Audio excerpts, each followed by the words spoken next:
Hello everyone, and welcome back to Mr. Sleepy Crime. This is volume 185 of our true crime stories for sleep. I know many of you enjoy listening to these stories as you fall asleep. So before you drift off, I'd love for you to leave a comment letting me know where in the world you're tuning in from. And if you're enjoying the stories, don't forget to like and subscribe. It really helps the channel grow. Before we begin, I want to acknowledge that these stories involve real people and real tragedies. They are shared not for entertainment, but to remember the victims and help raise awareness of warning signs that could prevent similar tragedies. For the best experience, feel free to lower the volume a little, just enough to let the story gently carry you off to sleep. Alright, please get comfortable, dim the lights, and let's begin tonight's first story.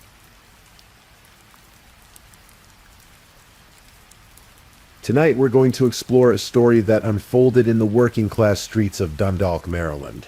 A story about a beloved bar owner, a troubled marriage, and a betrayal that no one could have imagined. And this is the story of Lee Martin. In the spring of 2010, Railway Avenue in Dundalk was the kind of street where everyone knew everyone. The houses sat close together, modest homes with small yards. And at the center of it all stood a place called Hop's Inn. It wasn't fancy, it wasn't trying to be, but to the people who walked through its doors, Hop's Inn was home. The bar had been in the same family for 70 years. Generation after generation had poured drinks there, listened to stories there, created memories there. And in January of 2007, a man named Lee Martin took over the business from his relatives. His full name was Robert Lee Martin, but nobody called him Robert. To everyone who knew him, he was just Lee. Lee was 43 years old, with plans to make Hop's Inn something special. He installed central air conditioning so customers wouldn't sweat through the summer. He put in new sidewalks, brought in a pool table, mounted a large screen television on the wall. He even started a newsletter to keep his regulars updated on all the improvements. Lee had dreams of bringing back live music, of making the bar the kind of place where people wanted to gather. But more than the renovations, what people remembered about Lee was his generosity. If you came into Hop's Inn and you were short on cash, Lee would stand you a drink. If you were going through hard times, he might slip you a few dollars. On New Year's Eve, drinks were always on the house. He called all the women "sweetie" and treated his employees like family. One of those employees was a young bartender named Rio Denisic, who had worked at Hop's for 3.5 years. Rio would later say that Lee was like a father figure to him, especially after his own father passed away. They'd known each other since they were kids, and Lee had always been there. Lee lived right next door to the bar, in an apartment that shared a wall with Hop's Inn. It was convenient. After closing time, he could walk just a few steps and be home. His life revolved around that bar, around those customers, around making people feel welcome. But behind the walls of that apartment, life was not as peaceful as it seemed.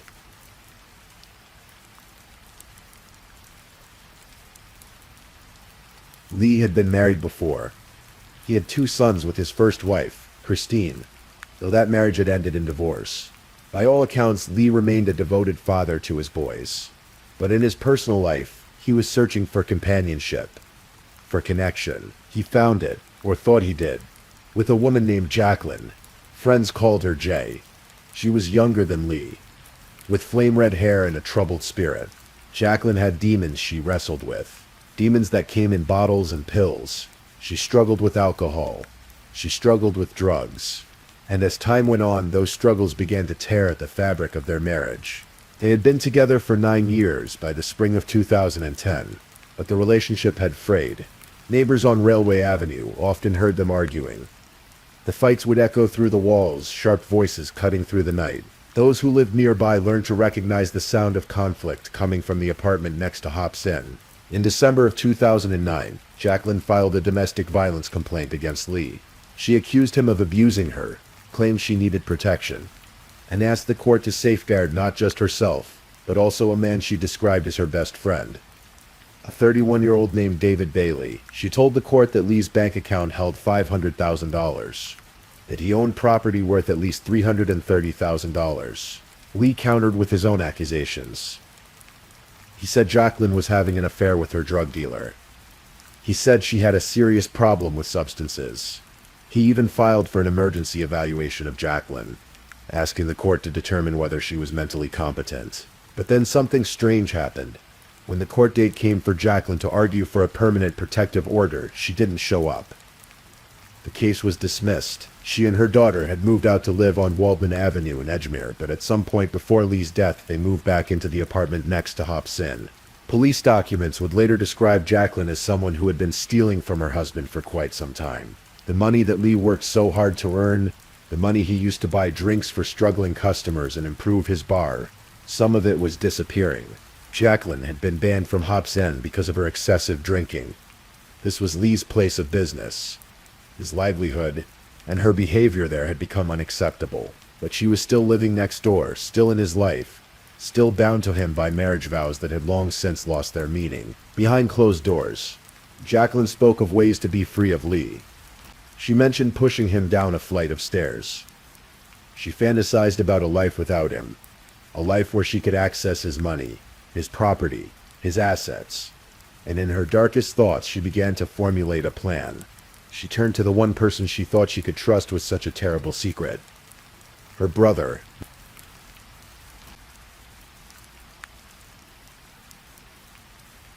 Robert Garner was 26 years old and carried his own troubled history. He had prior convictions for assault, for burglary, for theft. He was not a stranger to violence, not unfamiliar with crossing lines that most people never approach. When his sister Jacqueline came to him with her request, he did not turn her away. The plan took shape slowly, carefully. Jacqueline told Robert that she wanted Lee dead. She offered him $10,000 to do it. She gave him Lee's bank card, and Robert used it to withdraw a total of $987. With that money, he purchased a .22 caliber handgun. But Robert couldn't do this alone.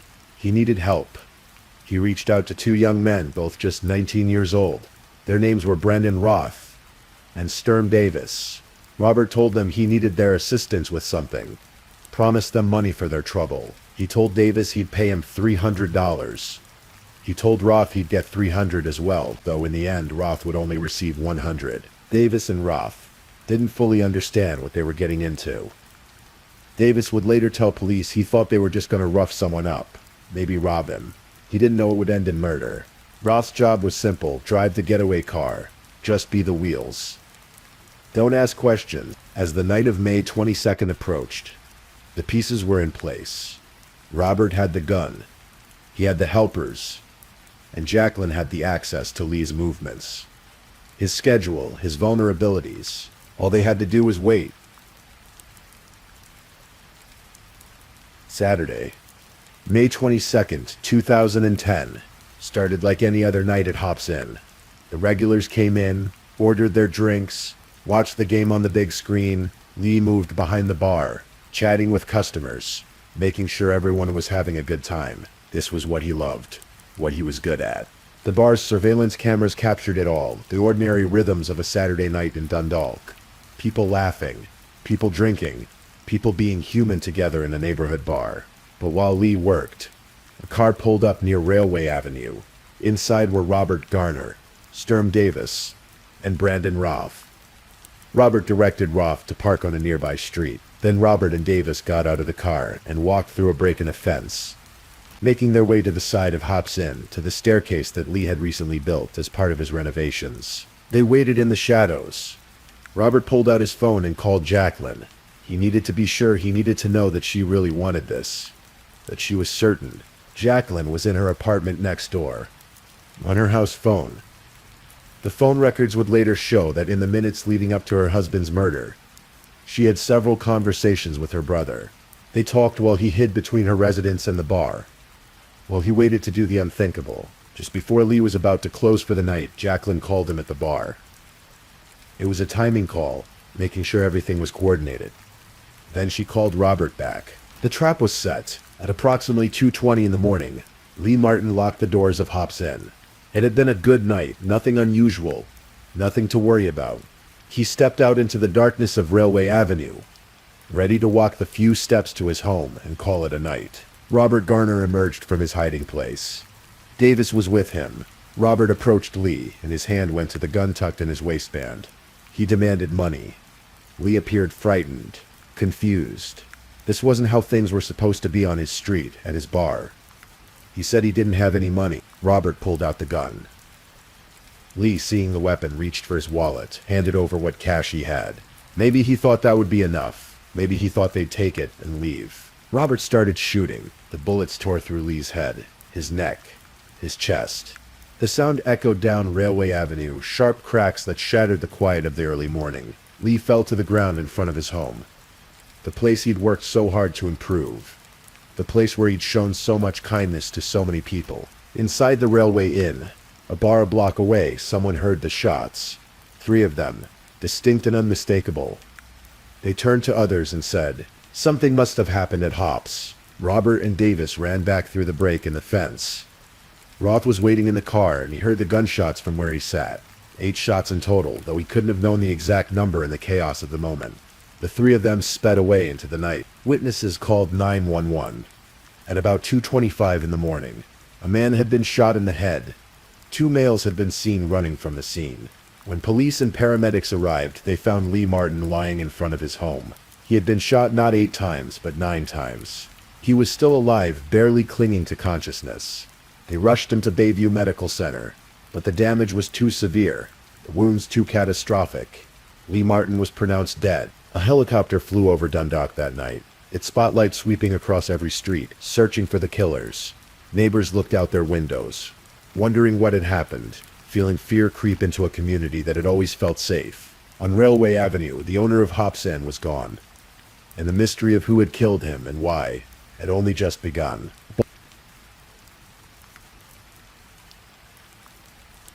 Baltimore County Police had little to go on at first. The surveillance cameras at Hops Inn had captured part of the crime, showing 2 men hiding under the staircase Lee had built, waiting for him. But identifying them would take time. Neighbors were interviewed. Employees were questioned. Friends tried to make sense of the senseless. Everyone described Lee the same way. Generous, kind, someone who'd give you his last dollar if you needed it. Who would want to hurt him? The police kept coming back to one detail. The attack seemed planned, coordinated. It looked like a hit. And in cases like that, you look close to home. 4 days after Lee's murder, on Wednesday, May 26th, Baltimore County Police made their move. They arrested 4 people in connection with the shooting, and the name that shocked everyone was the first one announced. Jacqueline Martin, Lee's wife, the woman he'd lived next door to, the woman he'd been married to for 9 years. She was charged with first-degree murder. Also arrested were her brother Robert Garner, identified as the shooter, and 2 19-year-olds, Sturm Riley Davis and Brandon Michael Roth, identified as accomplices. The police chief held a press conference and made it clear that Jacqueline Martin had orchestrated and arranged the murder with her brother and other associates. She was the architect of this horror. When Davis was questioned, he confessed to arriving at Hops Inn to help Robert Garner beat up Lee Martin. He said Robert displayed a handgun and demanded Lee's wallet. When Lee handed over cash, Robert started shooting. Davis said he ran with Robert to the car where Roth was waiting, and they fled. Davis said he was supposed to get $300 for his help. Riff admitted that he drove the 2 other men to the bar so that Robert could deal with someone. From the car, he heard 8 gunshots. He said he got $100 for driving. When police first questioned Jacqueline, she claimed she had been asleep at the time of the shooting. But phone records told a different story. They showed that she was on her house phone during the minutes leading up to her husband's murder. That she had several conversations with Robert while he was hiding between her residence and the bar, waiting to shoot and kill Lee. The phone records showed that just before the shooting, Jacqueline called her husband at the bar, and then she called her brother back. She had coordinated the whole thing. She had given Robert money to buy the gun. She had made sure Lee would step out at the right time into the waiting ambush. Friends of Lee weren't entirely surprised when they heard Jacqueline had been arrested. Debbie Kierans, one of Lee's friends, said that everyone sort of had a feeling she had some involvement in it because everybody was saying it looked like a hit. The charging documents revealed the depth of Jacqueline's betrayal. Police said she had been stealing from Lee for some time. She had a drug and alcohol problem, and prosecutors believed her motive was money. She thought that when Lee died, she would receive a portion of his assets, his bank account with $500,000, his property worth hundreds of thousands more. All 4 suspects were charged with first-degree murder and held at the Baltimore County Detention Center with bail denied. Lee Martin was laid to rest at Conley Funeral Home on Sawyers Point Road in Dundalk. The visitation was on a Tuesday afternoon, from 2 until 5. The funeral service was held at 7 that evening. His friends, his employees, his regulars from Hops Inn, they all came to say goodbye to a man who had been like family to so many of them. And as they mourned, the wheels of justice began to turn. The case wound its way through the legal system over the next 2 years. One by one, the defendants entered their pleas and faced their sentencing. In October of 2010, Brandon Roth, the getaway driver, pleaded guilty to first-degree assault. He was sentenced to 20 years in prison with all but 7 years suspended. He would serve 7 years for his role in Lee's death. The following month, Sturm Davis pleaded guilty to armed robbery and the use of a handgun in the commission of a crime of violence. He was sentenced to 30 years with all but 10 years suspended. He would serve 10 years. Davis maintained that he thought they were only going to rob Lee, not kill him. But that didn't absolve him of responsibility for being there, for participating in the ambush that ended a man's life. In November of 2011, Robert Garner pleaded guilty to first-degree murder before Judge Robert E. Cahill, Jr. He admitted that his sister Jacqueline had planned the whole thing.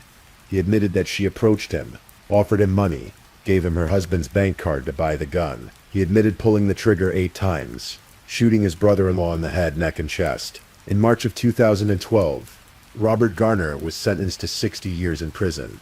He was 28 years old at sentencing. He would not be eligible for parole until he was an old man, if he lived that long, which left only Jacqueline. On Friday, January 13th, 2012, Jacqueline Martin appeared in Baltimore County Circuit Court. She was 31 years old, wearing a loose-fitting black suit, shackles around her ankles. She entered what's called an Alford plea to the charge of first-degree murder. An Alford plea is a strange thing. It means the defendant maintains their innocence, but acknowledges that prosecutors have enough evidence to obtain a conviction. Jacqueline never admitted guilt, never said the words, "I did this." But she acknowledged the overwhelming evidence against her. During the hearing, prosecutor Lisa Dever read a statement detailing the evidence from the case. She explained how Jacqueline had been banned from Hops Inn because of her excessive drinking. She revealed that Jacqueline had mentioned pushing Lee down a flight of stairs as a possible way to kill him, showing that she'd been contemplating his death for some time. Dever explained that Jacqueline's defense attorneys claimed she was a victim of domestic violence, that Lee had abused her, but prosecutors believed her motive was money. Pure and simple, she wanted access to Lee's assets, and she was willing to have him killed to get them. Judge Cahill and Jacqueline's attorney, James Rhodes, asked her repeatedly if she understood the terms of the plea agreement. Over and over she answered, yes. Under the agreement, she could be sentenced to up to 60 years in prison with the possibility of parole. If the case had gone to trial and she'd been convicted, she could have faced life without parole. The sentencing was scheduled for April. On Monday, April 16th, 2012, Jacqueline Martin stood before Judge Cahill once more. The courtroom was filled with people whose lives had been touched by this tragedy. Lee's friends, his employees, people from the neighborhood who couldn't understand how someone could orchestrate the murder of a man who'd been so kind. Baltimore County State's Attorney Scott Schellenberger addressed the court. He said that while they always want to punish the shooter the most, in this case, Jacqueline started the ball rolling. Robert Garner had no independent reason to kill Lee Martin, except for her request for him to do so. She was the architect, the planner, the one who set everything in motion. Schellenberger said he didn't care if Jacqueline could admit it to herself or not. They'd gotten the ultimate sentence they thought was appropriate. Judge Cahill sentenced Jacqueline Martin to 60 years in prison. She was 31 years old. If she served her full sentence, she would be 91 when she was released. An old woman who had spent the majority of her life behind bars. As she was led away in shackles, the courtroom sat in heavy silence. Justice had been served, but it felt hollow. Lee Martin was still dead. His boys had lost their father. His friends had lost someone they cared about. Hitson had closed its doors, its future uncertain. The bar that had been in Lee's family for 70 years. The place where he'd worked so hard to create something special. It was empty now. The lights were off. The pool table sat unused. The large screen television displayed nothing but darkness.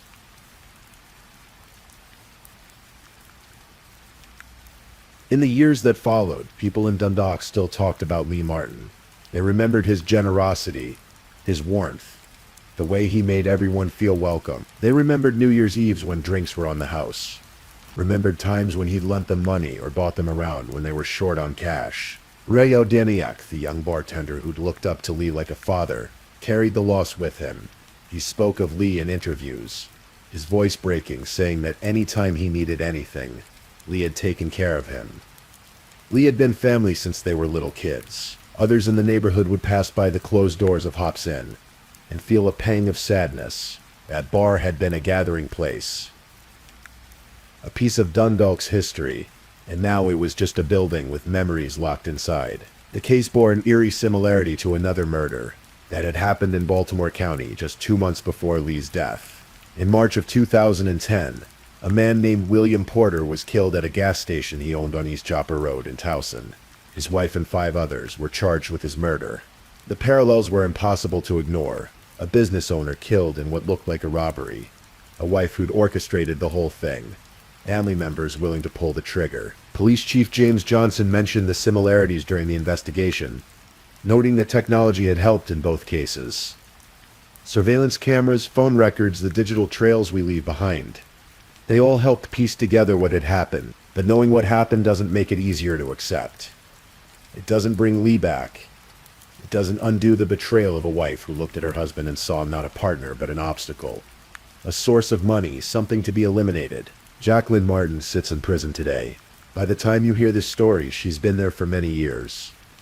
She has many years left to go. Whether she's found any remorse, any recognition of what she did, we don't know. That's between her and her conscience. Robert Garner is also in prison, serving his 60-year sentence alongside his sister. The two people who shared blood and shared guilt, separated by prison walls, but bound by the terrible thing they did together. Brandon Roth has been released by now, having served his 7 years. Sturm Davis may also be out, having served his 10. So they were young when they made their terrible choice. Barely more than teenagers. They carry with them the knowledge that they were part of something that destroyed a good man's life, that left a community mourning, that closed a bar that had stood for 70 years.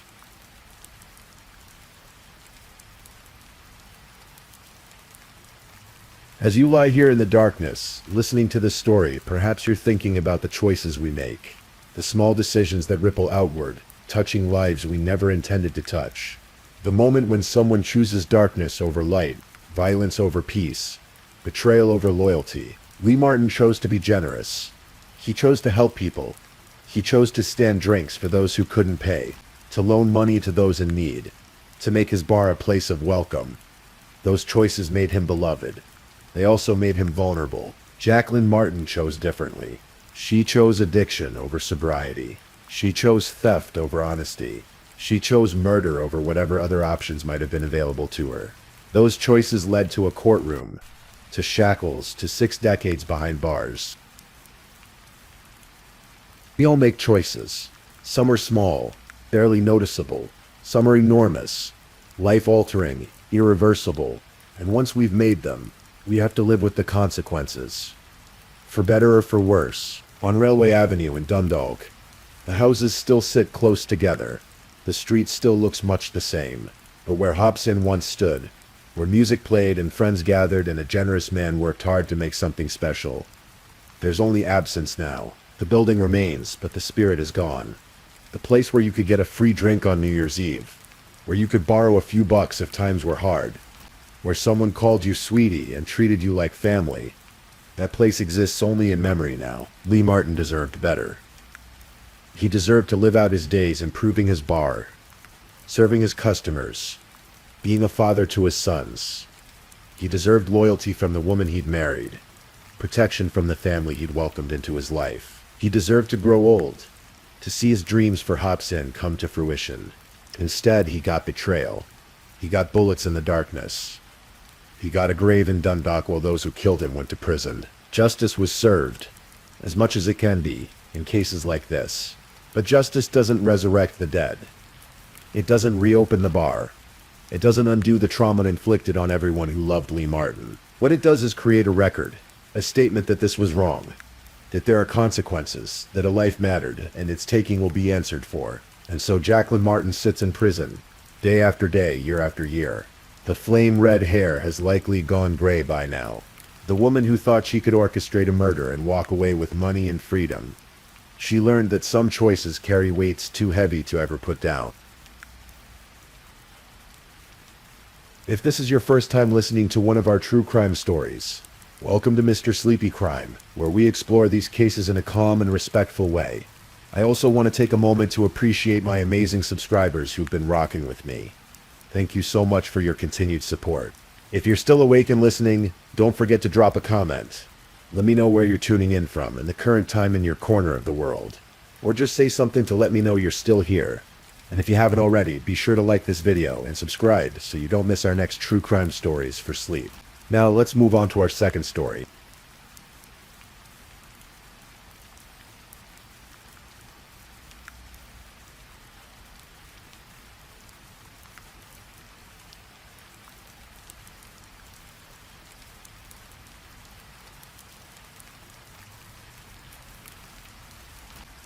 Story 2.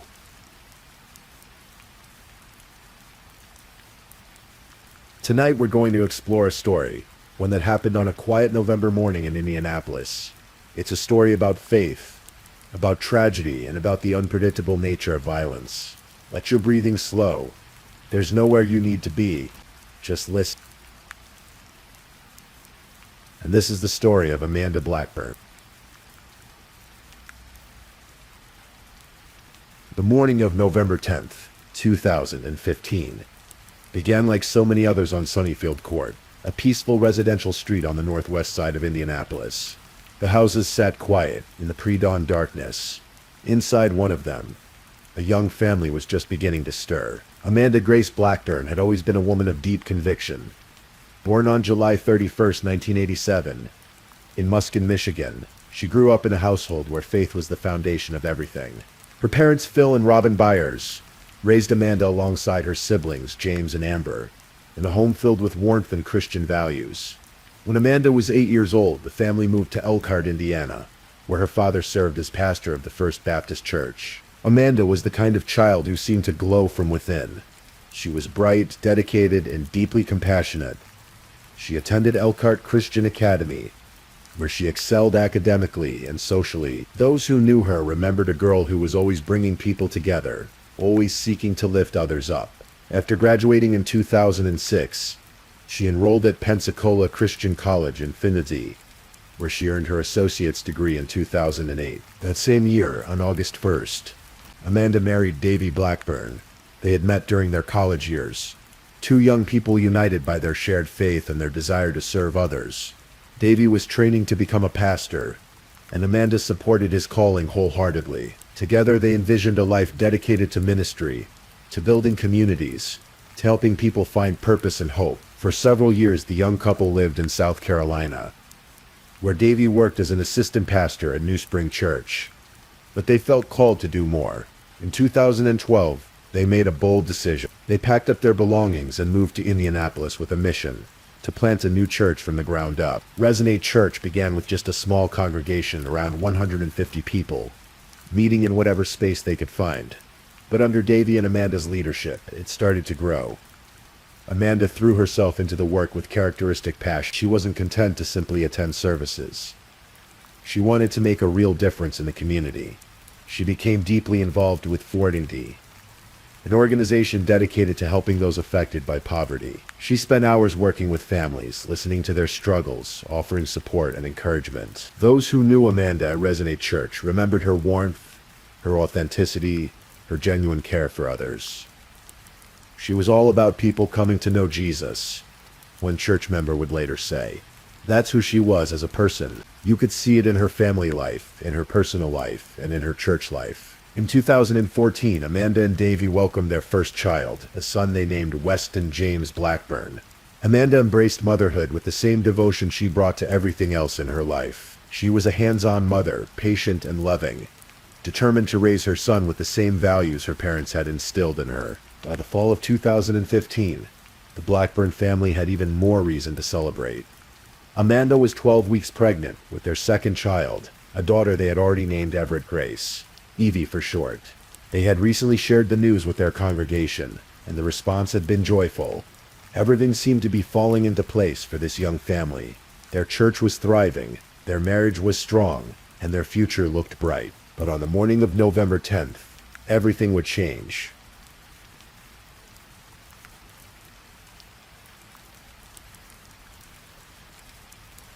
To understand what happened to Amanda Blackburn, we need to step back and look at the broader picture of what was unfolding in Indianapolis during those early November days.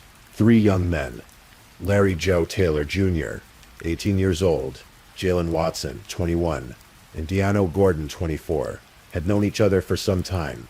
They moved in similar circles, lived in the same neighborhoods, and shared a growing desperation for money. On November 3rd, 2015, a week before Amanda's death, Taylor and Watson broke into an apartment at the Westlake Apartments complex. It was around 10 o'clock at night when they forced their way into a 21-year-old woman's home. She was alone, taking a shower when she heard the sound of her front door being kicked in. The two men ordered her out of the shower and forced her to lie on her bedroom floor. What happened next was an act of brutal violence. Taylor, armed with a handgun, sexually assaulted the woman while Watson searched through her belongings. Several times, Watson returned to the bedroom and told Taylor to stop, saying that's not what we're here for. But Taylor continued. Eventually, they forced the woman to unlock her phone and computer, demanded her bank cards, and fled with cash and electronics. This wasn't their first crime, and it wouldn't be their last. On November 9th, the day before Amanda's death, Taylor was allegedly involved in another violent incident.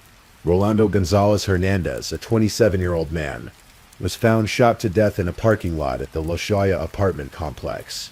His body lay next to his car. Police would later charge Taylor with his murder as well. Though this case wouldn't come to light until later, the violence was escalating. Taylor, in particular, seemed to be spiraling into increasingly reckless and brutal behavior. And on the morning of November 10th, that violence would reach its most devastating point.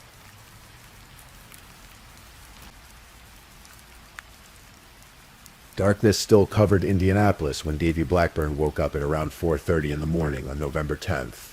This was his routine. He liked to get to the gym early, before the day really began. Amanda and their 16-month-old son Weston were still sleeping as he quietly gathered his things. The front door clicked shut behind him shortly after 6 a.m.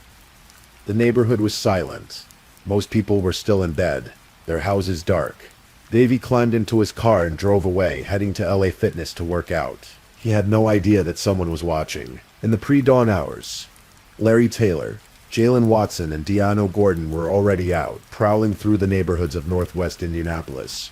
They had been awake for hours, looking for opportunities, for houses to rob, for easy money. Their first target that morning was an apartment several miles away from Sunnyfield Court. They broke in while the occupant was sleeping, moving through the rooms quietly, taking what they could find: an iPhone from a bedroom, car keys, a laptop, a wallet. As they were leaving, they discovered something troubling.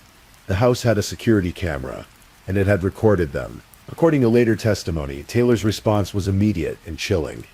He wanted to go back inside and kill the sleeping occupant to eliminate the witness who might identify them.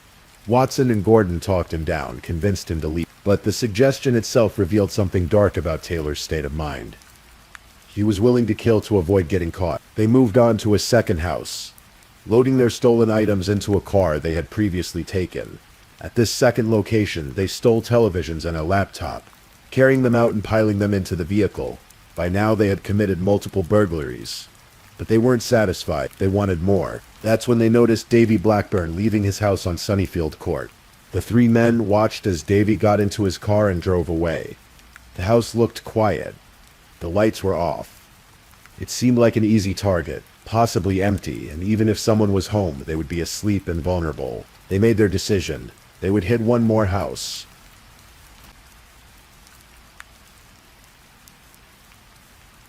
The front door was unlocked. Davy had left it that way when he departed for the gym. A small oversight that would have devastating consequences. Larry Taylor, Jalen Watson, and Deano Gordon entered the house quietly. The living room was dim, with the early morning light just beginning to filter through the windows. A Christmas tree stood in one corner, its lights off. The house had the peaceful stillness of a family home at rest. But the house wasn't empty. Amanda was there, and so was little Weston, still sleeping in his crib upstairs. What happened next is pieced together from testimony given years later during the trial. From the accounts of Watson and Gordon, who would eventually cooperate with prosecutors in exchange for reduced sentences. According to their testimony, when the three men encountered Amanda, the situation quickly escalated. They found cash in a billfold and split it among themselves. They took a credit card. Then they realized that if they could get Amanda's PIN number, they could withdraw more money from ATMs. But Amanda refused to cooperate. She dropped to the floor, refusing to leave her house, refusing to abandon her sleeping son. Watson and Gordon made a decision. They would leave and go find ATMs, try to use the credit card they had taken. They would leave Taylor behind to keep watch over Amanda and Weston. Taylor was armed with a .38 caliber revolver. The two men left, taking the stolen car and driving away in search of cash machines. They tried the first ATM, but the transaction failed. They drove to a second location. This time, Watson wrapped a pink sweater they had stolen from an earlier burglary around his face to conceal his identity. He successfully withdrew $400 from Amanda's account. The timestamp on the transaction was 6:53 a.m. Meanwhile, back at the Blackburn house, Larry Taylor was alone with Amanda and her toddler son. What happened during those minutes when Watson and Gordon were gone would remain a source of horror and grief for years to come. According to testimony, Taylor struck Amanda in the mouth with his gun. Then, according to what he would later tell his accomplices, he attempted to sexually assault her. Amanda, 12 weeks pregnant and desperate to protect herself and her child, resisted. Taylor shot her. The first bullet struck her in the upper body. But he didn't stop there. As Amanda lay on the floor, wounded and helpless, Taylor leaned over her and fired again, this time shooting her in the back of the head. Then, according to what he would later tell Watson and Gordon, he leaned even closer, looked at her face and watched her bleed. Weston remained in his crib throughout the attack, miraculously unharmed. When Watson and Gordon returned to pick up Taylor, they noticed he seemed different, agitated perhaps, or strangely calm. As they drove away from the neighborhood, Taylor casually told them what he had done. "I smoked her," he said. At first, Gordon didn't believe him, but as Taylor continued to talk, describing in detail how Amanda had charged at him and how he had shot her to avoid being scratched, the truth became impossible to deny. Watson was stunned. He had wanted quick cash from burglaries. He had never imagined that anyone would get hurt, much less murdered. But it was too late. Amanda Blackburn lay dying on her living room floor, her blood pooling around her, her unborn daughter dying with her.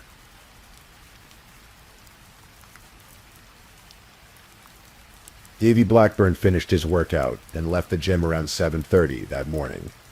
He got into his car and started the drive home, his mind on the day ahead, on his wife and son waiting for him. But when he pulled into his driveway, he didn't immediately go inside. He was on the phone with a friend, and he didn't want the conversation to wake Amanda or Weston. So he stayed in his car, sitting in the driveway, talking quietly. The minutes ticked by. 15 minutes. Half an hour. 45 minutes. It wasn't until after 8 a.m. that Davy finally ended his call and walked toward his front door. The house was quiet. When he stepped inside, too quiet, perhaps. He called out for Amanda, but got no response. He moved through the entryway into the living room, and that's when he saw her. Amanda was lying face down on the floor near the fireplace and the Christmas tree. She was nude from the waist down. She wasn't moving. Blood surrounded her. Davy's world shattered in that instant. He rushed to her side, calling her name, trying to understand what had happened. When she didn't respond, he grabbed his phone and dialed 911, his voice breaking as he tried to explain to the dispatcher what he was seeing. "My wife, she's on the floor, there's blood everywhere. I don't know what happened. Please, you have to send help." Paramedics arrived within minutes. They found Amanda unresponsive, barely clinging to life. She had suffered multiple gunshot wounds to her head, her back, her arm. The injuries were severe, catastrophic. They rushed her to the hospital, but the prognosis was grim. Upstairs, little Weston was still in his crib, unharmed but alone. Someone, likely one of the first responders, went up and got him, lifting him out of his bed and carrying him away from the scene of horror below. Indianapolis Metropolitan Police Department officers swarmed the Blackburn home within minutes of Davy's call. The scene they found was one of shocking brutality. Amanda's blood stained the living room floor. Items were missing: credit cards, cash, possibly other valuables. The front door had been left unlocked. Detectives immediately began canvassing the neighborhood, knocking on doors, asking if anyone had seen or heard anything unusual that morning. That's when they learned about the other burglaries. 2 other homes on or near Sunnyfield Court had been broken into that same morning. Televisions had been stolen. Electronics, a car. The pattern was clear. Someone had been prowling through the neighborhood, looking for easy targets. Investigators also reviewed security footage from neighbors' homes, hoping to catch a glimpse of the perpetrators. They examined the timeline carefully. Davy had left the house at 6 a.m. Amanda had been found at around 8:15 a.m. That meant the attack had happened sometime in that 2-hour and 15-minute window. Davy himself was quickly cleared as a suspect. Security footage from LA Fitness confirmed he had been at the gym during the critical time period. Phone records showed he had been on a call with a friend when he arrived home. There was no evidence whatsoever linking him to the crime, but Amanda's condition was deteriorating rapidly. At the hospital, doctors fought to save her life, but the damage was too severe. The gunshot wound to the back of her head had caused massive trauma. She remained unconscious, on life support. Her family gathered around her bedside. On November 11, 2015, just 24 hours after she was shot, Amanda Grace Blackburn died. She was 28 years old. Her unborn daughter Evie died with her. The investigation intensified. Detectives knew they were looking for multiple suspects, likely 3 based on the pattern of burglaries. They processed the evidence meticulously. DNA samples, fingerprints, items left behind at the various crime scenes. And then they got a break. The pink sweater became the key piece of evidence. During the second burglary that morning, before the attack on Amanda, the 3 men had stolen a pink sweater along with other items. When Watson later used that same sweater to cover his face while withdrawing money from Amanda's bank account at the ATM, he left behind DNA evidence on the fabric. Forensic analysis matched the DNA to Jalen Watson. The identification was solid, indisputable. From there, investigators were able to trace connections to Larry Taylor and Deano Gordon. Cell phone records placed all 3 men in the area of the burglaries at the relevant times. Bank records showed the ATM withdrawal using Amanda's card. Surveillance footage from the ATMs captured images of the suspects, though their faces were partially obscured. On November 20th, 2015, 10 days after Amanda's death, police arrested all 3 men. Larry Joe Taylor Jr. was taken into custody at his cousin's house on North Meridian Street. When officers arrived, they found him there along with a cell phone that would later be tied to the crimes. Jalen Watson and Deano Gordon were also arrested that same day. The charges were severe. Taylor and Watson were both charged with murder, along with multiple counts of burglary, robbery, theft, auto theft, and other related offenses. Gordon faced burglary and related charges but was not initially charged with murder, apparently because evidence suggested he had not entered the Blackburn home during the actual attack. When Davy Blackburn learned of the arrests, he released a statement that reflected both his grief and his faith. "I am extremely relieved," he wrote. "Though everything inside of me wants to hate, be angry, and slip into despair, I choose the route of forgiveness, grace, and hope. If there is one thing I've learned from Amanda in the 10 years we were together, it's this, that Jesus would give me and our family a heart of forgiveness." It was a remarkable statement, one that spoke to the values Amanda herself had lived by. The path to justice in Amanda Blackburn's case would prove to be long and complicated, marked by delays, legal maneuvering, and multiple failed attempts at trial. In November 2015, when Taylor and Watson made their first court appearance, both entered pleas of not guilty.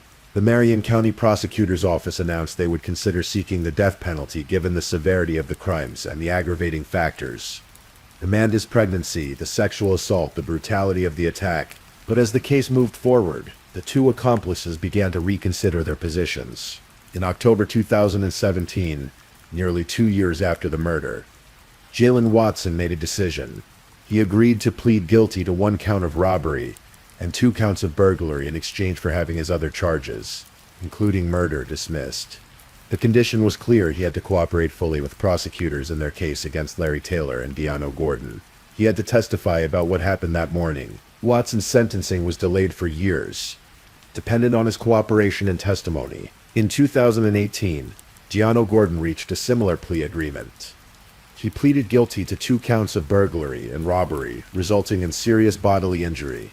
Like Watson, he agreed to testify against Taylor, but bringing Larry Taylor to trial proved extraordinarily difficult.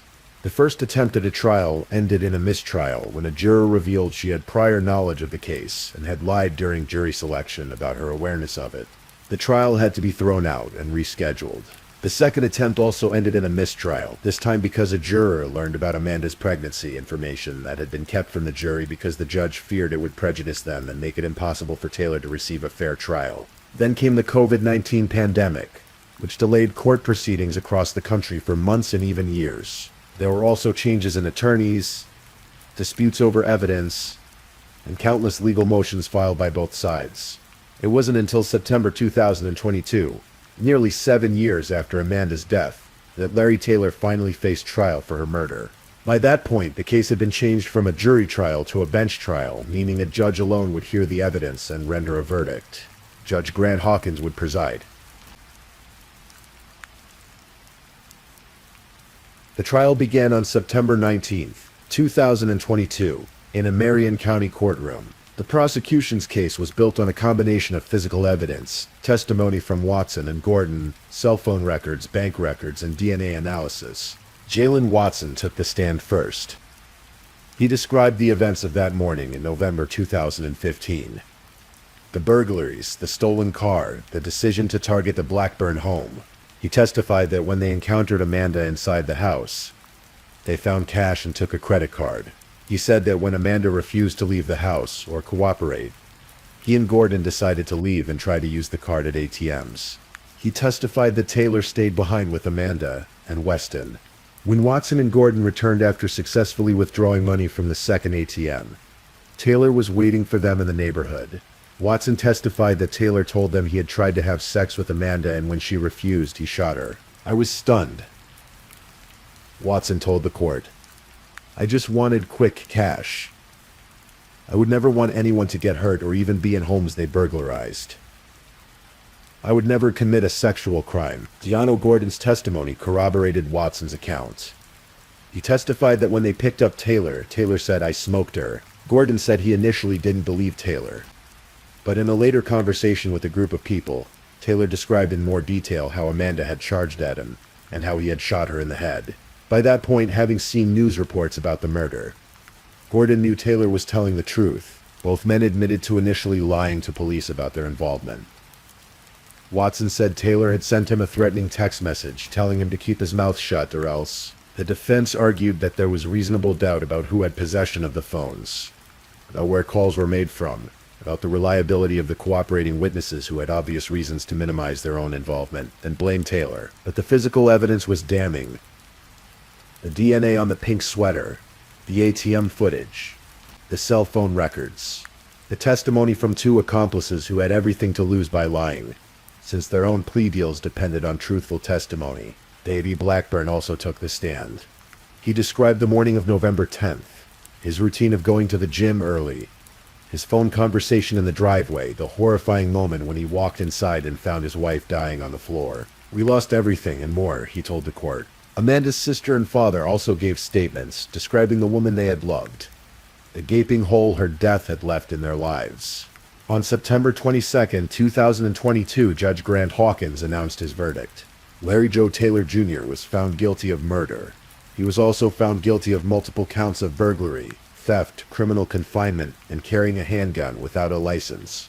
He was acquitted on some charges, including robbery, but the murder conviction was solid. "We are pleased with today's verdict, and that we are finally able to bring justice for Amanda and her family," said Marion County Prosecutor Ryan Mears in a statement. "I commend the Blackburn family and the community for the tremendous amount of patience and grace they have shown throughout this process."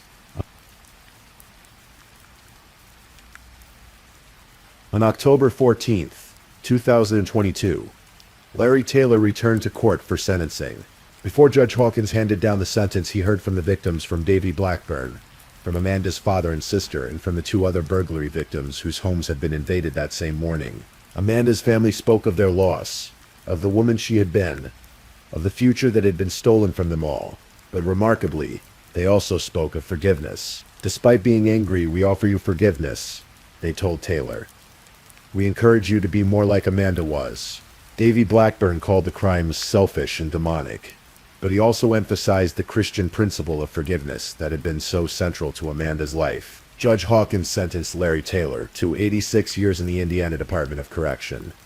The sentence reflected the murder charge as well as the additional burglary and theft charges. Given Taylor's age at the time of the crime, 18, the sentence meant he would likely spend the rest of his life in prison. Taylor attempted to appeal his conviction, arguing that police had questioned him about his cell phone before reading him his Miranda rights, and that those statements should have been excluded from trial. But the Indiana Court of Appeals denied his appeal in November 2023, ruling that the statements had never been admitted at trial anyway, and that even if they had been, there was overwhelming evidence of his guilt beyond those statements. But the legal proceedings weren't quite over yet. In November 2022, Larry Taylor pleaded guilty to an additional charge: the sexual assault of the woman at the Westlake Apartments on November 3rd, 2015, 1 week before Amanda's murder. He received an additional 20-year sentence to be served consecutively to his existing 86-year sentence. That meant Larry Taylor's total sentence was 106 years in prison. Jalen Watson, who had cooperated with prosecutors and testified against Taylor, had his sentence modified. Originally sentenced to 29 years, 14 years of that sentence were later suspended. After the revision, he was ordered to serve 10 years in prison plus 5 years of home detention. Deano Gordon was sentenced to 25 years in prison, followed by 5 years of probation for his role in the burglaries and for his cooperation in the case against Taylor. As of today, Larry Taylor is serving his sentence at the Miami Correctional Facility in Bunker Hill, Indiana. Jalen Watson has reportedly been released from prison and is under home detention. The story of Amanda Blackburn's murder is one that shook Indianapolis and captured national attention.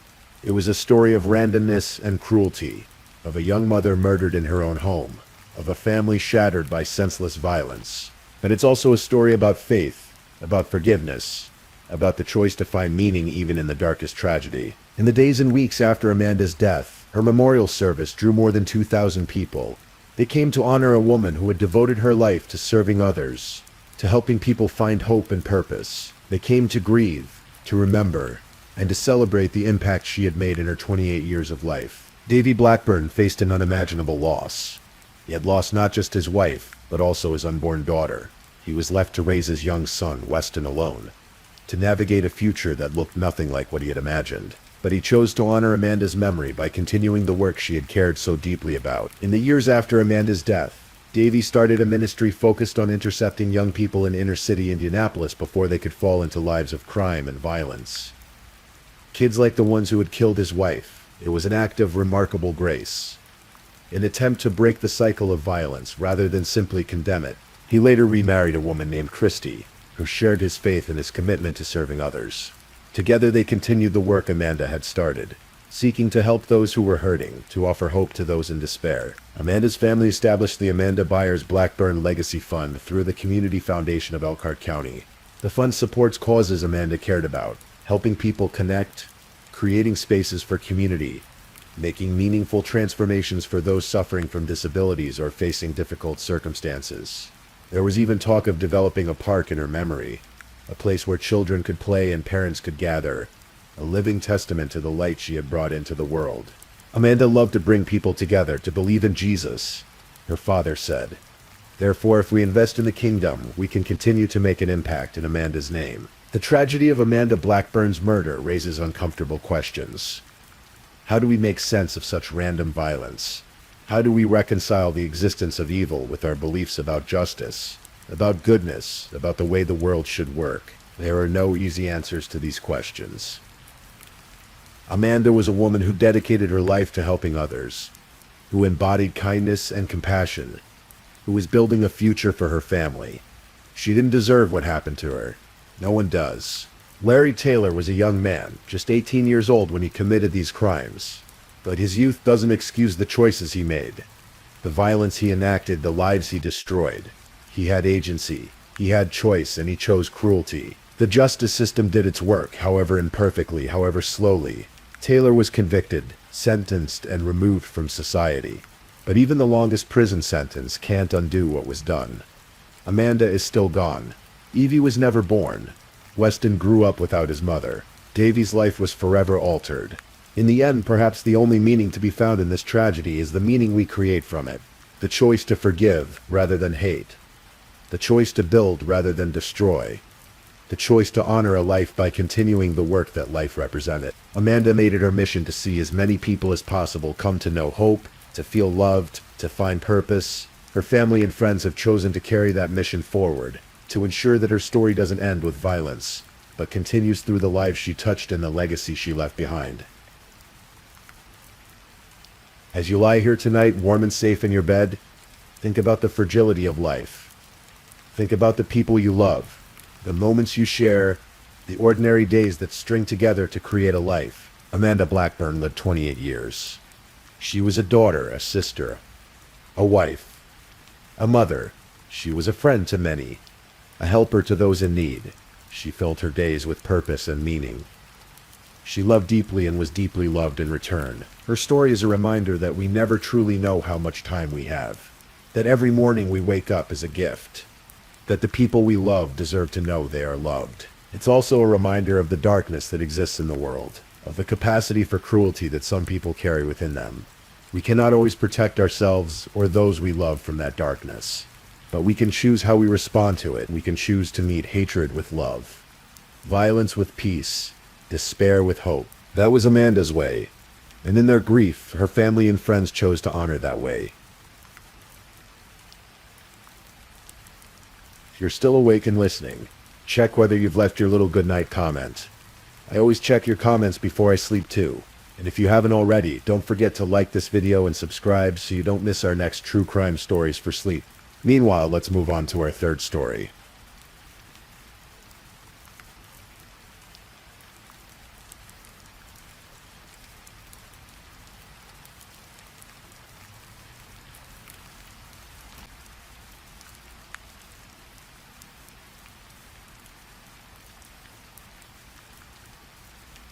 Story 3.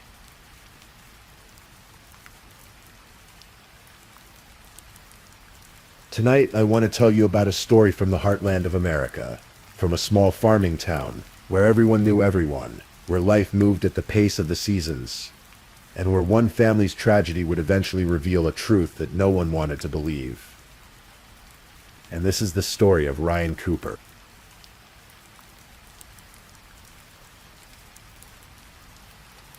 There's something about the Iowa countryside that feels timeless. The way the cornfields stretch out like an ocean of green in the summer. The way the wind carries the scent of earth and growing things. In Tama County, in a little town called Traer, population just over 1,600. This is the kind of place where generations stay put, where sons inherit their father's land, and where the sound of a tractor in the early morning is as familiar as birdsong. This is where Ryan Roy Cooper was born on the 1st of June, 1979. His parents Jan and Connie Cooper brought him into a world that revolved around family and farming. They already had 2 sons, Jason and Aaron, and later they'd welcome Ryan's younger sister, Michelle. The Coopers were farmers through and through. Jan's father had worked that land, and his father before him. It was a legacy written in soil and sweat. But before Ryan ever took his first breath, the Cooper family knew tragedy. Just a year before Ryan was born, in January of 1978, his older brother Jason passed away at just 5 years old. Complications from heart surgery taking him far too soon. The family carried that loss with them, the way families do, folding the grief into the fabric of their daily lives, finding ways to keep moving forward. Ryan grew up in that shadow, but also in the light of a close-knit family that loved fiercely. From the time he could walk, you'd find him in rubber boots too big for his feet, following his dad around the farm, playing with toy tractors on the living room floor, already dreaming of the day he'd work that land for real. His sister Michelle would later remember how even as a little boy, Ryan had this quiet determination about him, this certainty that he was meant to be a farmer. He went to North Tama High School right there in Traer, graduating in 1998. And then just like he'd always planned, he joined the family farm. Cooper Farms became his life, his identity, his pride.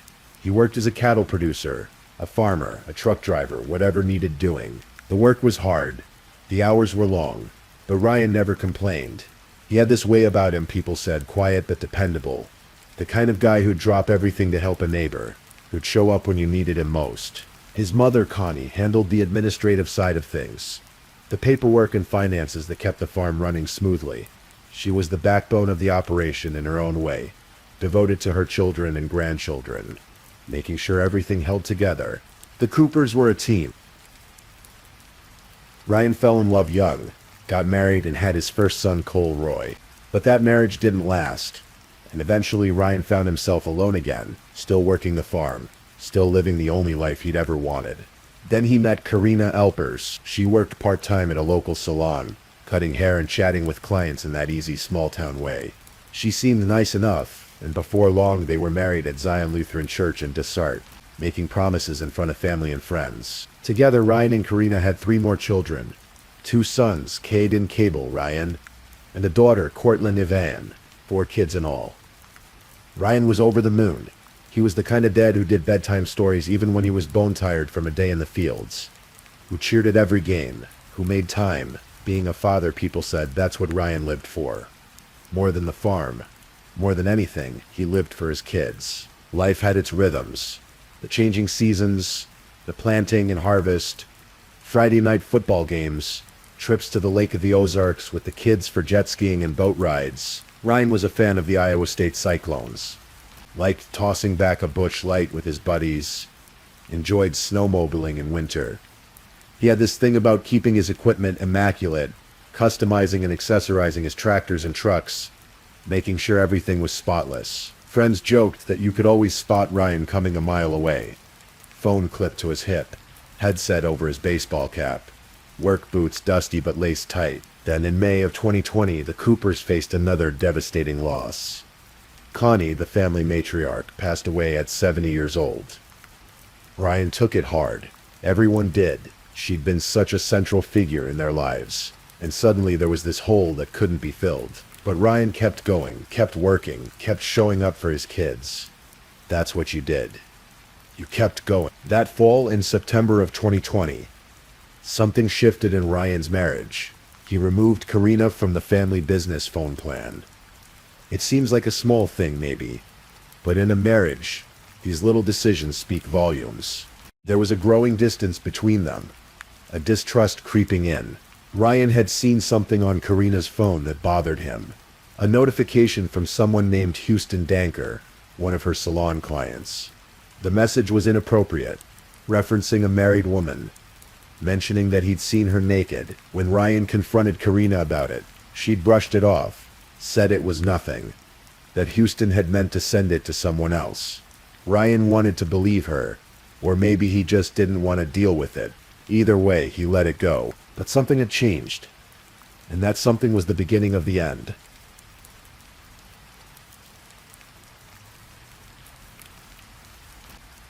Houston Danker was 19 years younger than Karina Cooper.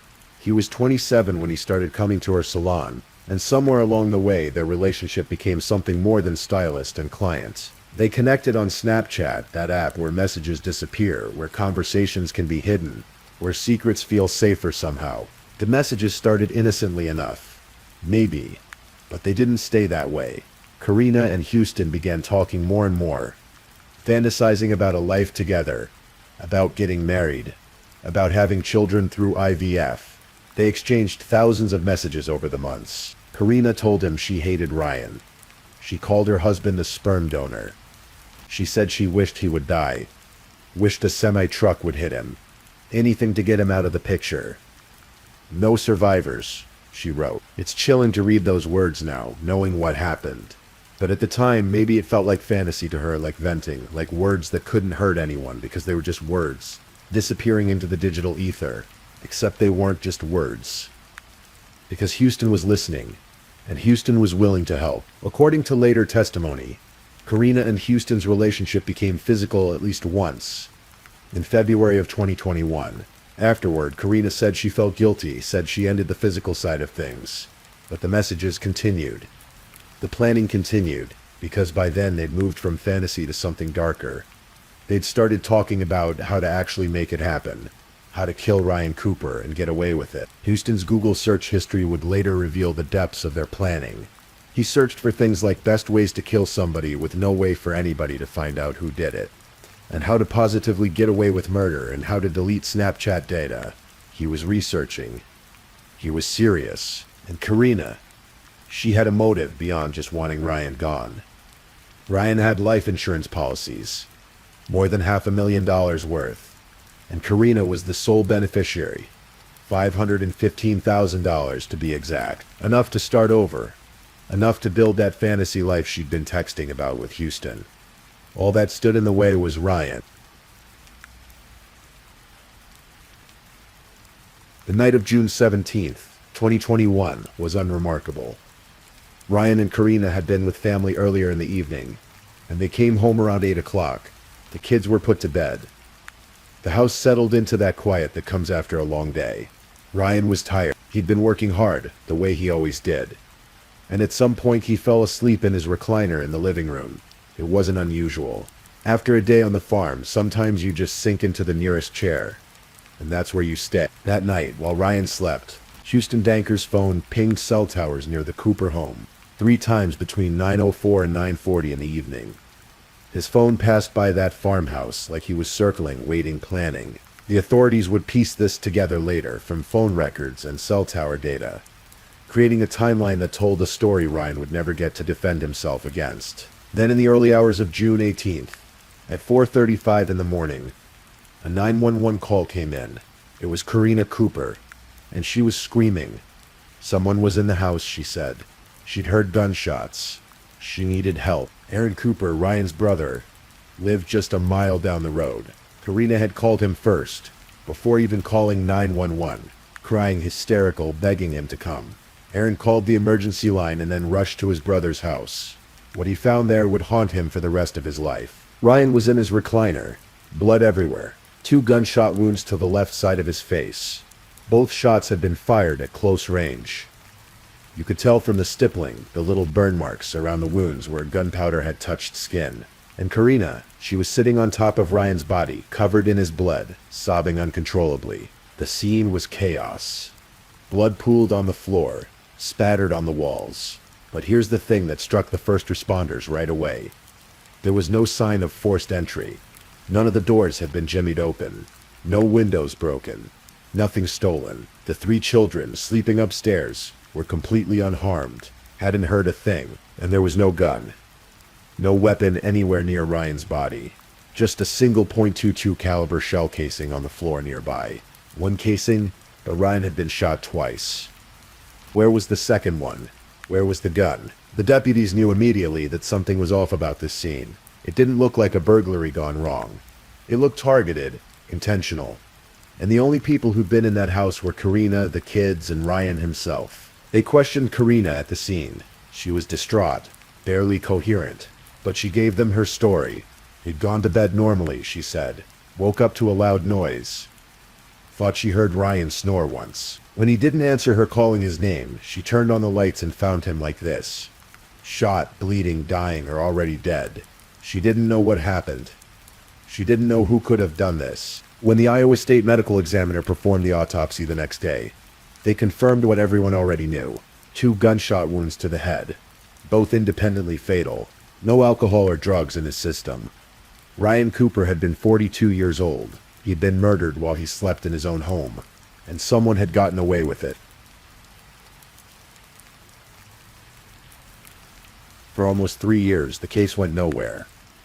The Iowa Division of Criminal Investigation worked it alongside the Tama County Sheriff's Office. But there were no arrests. No charges, just a family torn apart by grief and confusion, and a community that couldn't understand how something like this could happen in their quiet little town. Ryan's sister Michelle would later talk about those years, about how the family suspected Karina almost from the beginning, but had to keep quiet, had to keep pretending, had to keep hugging her and telling her they loved her at family gatherings, because they needed to protect their relationship with Ryan's children. They had to maintain that facade so that when the truth finally came out, they wouldn't lose access to those kids. It was torture, she said, knowing what they suspected but not being able to say anything, having to watch Karina play the grieving widow while they ached with their own grief. And Karina did play that role. She collected on Ryan's life insurance policies, all of it, more than $500,000, paid out to the sole beneficiary while the investigation dragged on. She continued living in Traer, raising the kids, going about her life. Some people in town sympathized with her, thought she'd been through something terrible. Others had their doubts. Small towns are like that. Word gets around. But it wasn't until digital forensic experts started digging through Karina's phone records that the case finally broke open. They recovered those Snapchat messages, the ones Karina thought had disappeared forever. Thousands of them. Messages between Karina and Houston Danker planning Ryan's murder, fantasizing about their life together afterward, talking about the life insurance money, about how they'd finally be free. 4 days after Ryan's death, someone had remotely deleted Karina's Snapchat account, even though her phone had already been seized by police. The digital footprints are harder to erase than people think. The investigators kept digging, kept recovering data, kept building their case, and then there were the messages from the night of the murder itself. Around 3:30 in the morning, about an hour before Karina called 911, Houston sent her a text. "Remember those casings? No ifs, ands, or buts." Karina replied, "Absolutely. 100%. Those messages were damning. They showed premeditation, planning, coordination. They showed that both Karina and Houston knew exactly what was about to happen, and they were worried about leaving evidence behind. The shell casings, the physical proof that someone had fired a gun in that house." In February of 2024, nearly 3 years after Ryan's death, Karina Cooper was arrested and charged with first-degree murder. The news rippled through Traer like a stone dropped in still water. Some people were shocked. Others nodded knowingly. Ryan's family felt something like relief mixed with devastation. Finally, someone was being held accountable. 2 months later, in April, Houston Danker was also arrested, charged with first-degree murder for acting in concert with Karina. He'd been the one circling the house that night. He'd been the one helping plan it all. The prosecution believed that either Houston had pulled the trigger while Karina helped, or Karina had done it herself while Houston waited nearby. Either way, under Iowa law, both of them were equally guilty. When detectives first questioned Houston back in 2021, right after the murder, he'd claimed he barely knew Karina, said he was her gay best friend from the salon. Nothing romantic between them. But the recovered messages told a completely different story. They showed a sexual relationship, love confessions, detailed plans for a future together. Houston had lied. And now, years later, those lies were catching up with him. Karina's trial began in July of 2025. It had been moved from Tama County to Lynn County because of all the pre-trial publicity. Everyone in Traer knew about the case, had opinions about it. A fair trial there would have been nearly impossible. The prosecution laid out their case methodically. They presented the digital evidence, those thousands of Snapchat messages. They showed the jury Karina's bank records, how her accounts had been repeatedly overdrawn in the months before Ryan's death. They brought in the insurance agent to confirm that Karina was the sole beneficiary on those policies. They presented cell tower data showing Houston's phone near the Cooper house the night of the murder. A bloodstain analyst testified that Ryan had been shot while reclined, that he'd never moved afterward, that the blood spatter patterns showed the living room door had been closed during the shooting, then opened while the blood was still wet, leaving distinct patterns that told the story of timing, of someone manipulating the scene. The medical examiner explained how both wounds were fatal, fired at close range while Ryan slept, how he wouldn't have known what was happening, how it would have been quick at least. The prosecution argued that there were two possible scenarios. Either Karina had shot Ryan herself, or Houston had done it while Karina aided and abetted. But under Iowa law, it didn't matter who pulled the trigger. If they'd planned it together, if they'd acted in concert, they were both guilty of first-degree murder. The defense tried to argue that Houston had acted alone, that he'd been manipulative, that Karina had been pulled into his fantasy without really understanding what was going to happen. They painted Houston as the mastermind and Karina as a victim of his manipulation. But those messages, they were hard to explain away. "I hate him. I wish he would die. Remember those casings?" Absolutely. 100%. Those weren't the words of someone who'd been tricked. Those were the words of someone who knew exactly what was happening and wanted it to happen. Karina took the stand in her own defense, which is always a gamble. She claimed that Houston had killed Ryan, that she hadn't known he was going to do it, that she'd been too scared of Houston to tell the police about his involvement. But under cross-examination, her story fell apart. The timeline didn't make sense. Her explanations for the messages didn't hold up. After 6 days of testimony and more than 3 hours of deliberation, the jury came back with a verdict: guilty of first-degree murder. Karina Cooper sat at the defense table as the verdict was read, her face expressionless. Behind her, Ryan's family held each other, tears streaming down their faces. It wasn't joy exactly.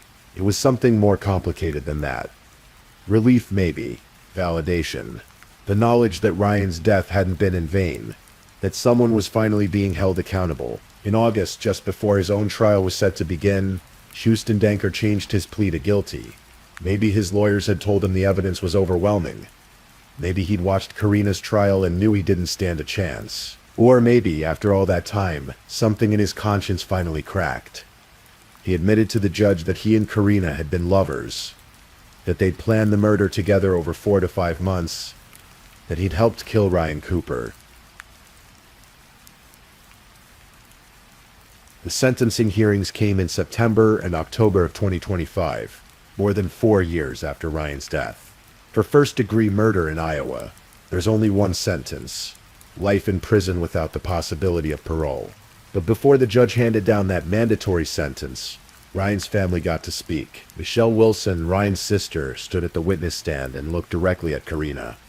Her statement was powerful, raw, pulling no punches. She talked about how, from almost the very beginning, the family had known Karina was involved, but had to keep quiet, had to live behind a facade while investigators built an airtight case. She talked about the torture of that, the having to hug Karina and smile and pretend while knowing what she'd done. She talked about Ryan, about the little brother she'd loved, the man who'd been 10 years younger than her, who'd grown up following their dad around the farm, who'd been so proud to carry on the Cooper legacy. She talked about how Ryan had been devoted to his children, how they'd been his whole world, about how Karina had robbed those children of not just their father, but in a way their mother too, since she'd be spending the rest of her life in prison. "You sentenced Ryan to death," Michelle said, her voice steady despite the tears.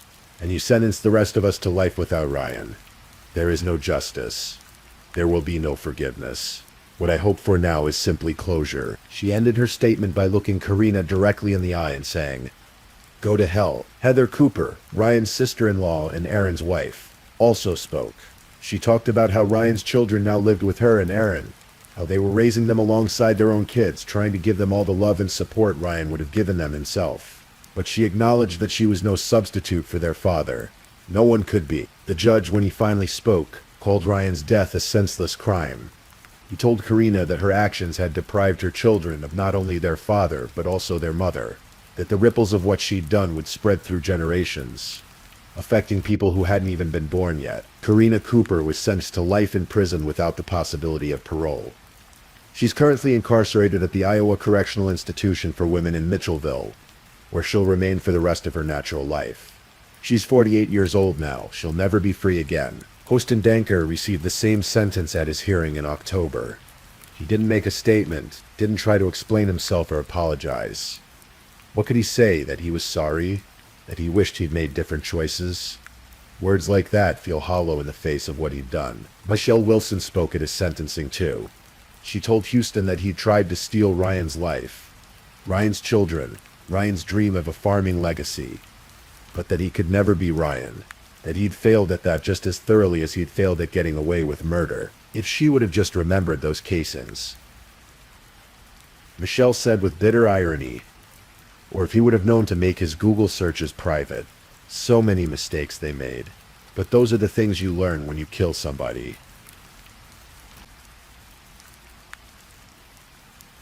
Ryan's children are being raised by Aaron and Heather now, surrounded by family, growing up on the same land their father loved, learning about him through stories and photographs, and the way people's voices soften when they say his name. The Cooper family started a foundation in Ryan's honor, the Ryan Cooper Family Foundation, dedicated to helping families going through hard times, just like Ryan would have done himself. Every year on Father's Day, the anniversary of Ryan's death, the family gathers to remember him.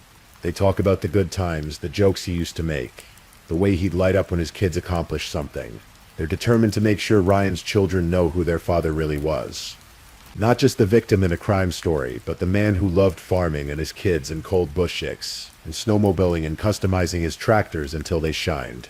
The town of Traer, population 1,600, is still processing what happened. How something like this could occur in their quiet community, where everyone knows everyone, where your neighbors are the people you've known since kindergarten. Some people drive by the Cooper farm and feel a chill. Others make a point of stopping by to check on Aaron, to ask about the kids, to remind the family that they're not alone. The cornfields still stretch to the horizon. The seasons still change.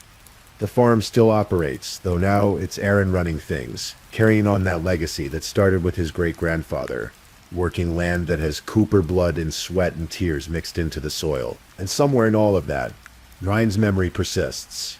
Not as the man who was murdered, not primarily as the victim in a true crime story, but as the father, the brother, the son, the friend, the neighbor who'd drop everything to help when someone needed it. The man who lived quietly and loved deeply and died too soon at the hands of people he should have been able to trust. His sister Michelle said it best at that sentencing hearing. "We will never stop saying Ryan's name." And they haven't. They won't, because that's what you do when you love someone. You keep saying their name. You keep telling their story. You make sure that whatever darkness tried to swallow them up, it doesn't get to define who they were. Ryan Roy Cooper was born on June 1st, 1979. He died on June 18th, 2021 at 42 years old. In between those dates, he lived a life that mattered. He was a son who made his parents proud, a brother who was loved fiercely, a father who lived for his children, a farmer who worked land his ancestors had worked before him, a neighbor who showed up when people needed help, a friend who was loyal and true. That's who Ryan Cooper was. That's what we remember. That's the story that matters.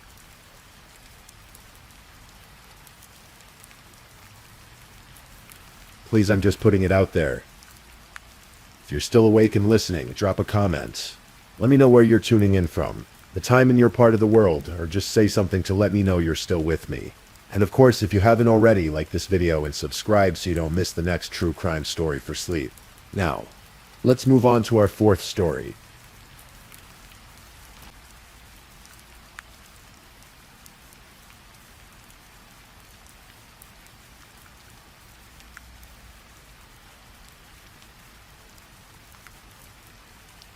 Story 4.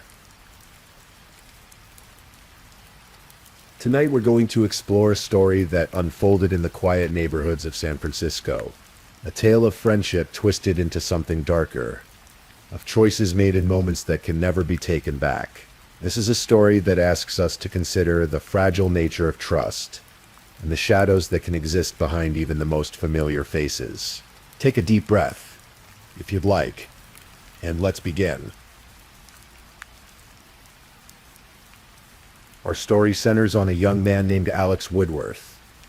Born in 1992, Alex grew up in the Bay Area of California, a place known for its rolling fog, steep hills, and a culture that prided itself on acceptance and innovation. Alex was by most accounts a gentle soul. Those who knew him described a young man with a kind demeanor, someone who struggled at times but who remained open-hearted in a world that could be harsh. In his early 20s, Alex found himself navigating the complexities of young adulthood. Like many people his age, he was searching for his place in the world, trying to understand who he was and what he wanted from life. He faced challenges, as we all do, but through it all, Alex maintained connections with friends and family, people who cared about him deeply. Among his circle of friends was a man named Sean Angold. Sean was roughly the same age as Alex, and the two had known each other for some time. They moved in similar social circles in San Francisco, that sprawling city by the bay where the tech boom had created stark contrast between wealth and poverty, where Victorian houses stood alongside modern glass towers, and where people from all walks of life tried to carve out their own existence. Sean had his own struggles. He had faced difficulties with substance abuse, periods of instability, and the kind of challenges that can make life feel like an uphill battle. But in Alex, he had found someone who didn't judge. Someone who extended friendship even when times were difficult. There was someone else in this story, too. Her name was Morrison Lampley, though those who knew her often called her Melissa. She was younger than Sean and Alex by several years. Born in 1997, Melissa had come from the Pacific Northwest, from Portland, Oregon, and had drifted down to the Bay Area. She and Sean had formed a relationship, the kind of intense connection that sometimes develops between people who find themselves on the margins of society. In the early months of 2016, these three lives were intertwined.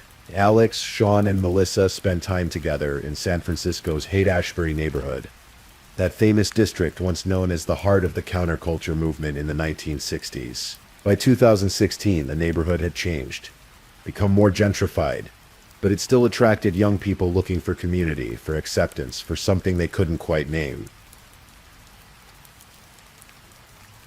February in San Francisco can be cold.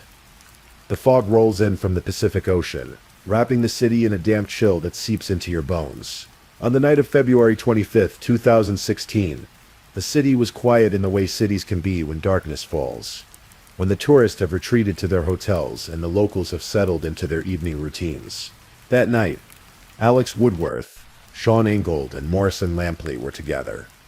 The exact details of their evening have been pieced together through witness statements, physical evidence, and the confessions that would come later. What we know is this. At some point during that night, something went terribly, irreversibly wrong. According to the accounts that emerged, the three were in the Haight-Ashbury area. They may have been under the influence of substances. This was later suggested by various sources close to the investigation. What began as an ordinary evening among friends transformed into something violent. Sean Ingold and Morrison Lampley attacked Alex Woodworth. The assault was brutal. Alex was beaten and stabbed multiple times. The violence inflicted upon him was severe, methodical, and ultimately fatal. This young man, who had extended friendship and trust, found himself betrayed in the most fundamental way possible. The reasons behind this attack remain somewhat murky, filtered through the fog of conflicting accounts and the unreliable narratives provided by those involved.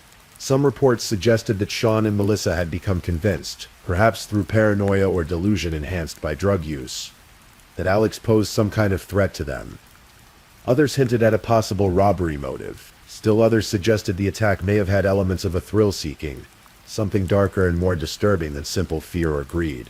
What is certain is that Alex Woodworth died that night. His life ended on a San Francisco street.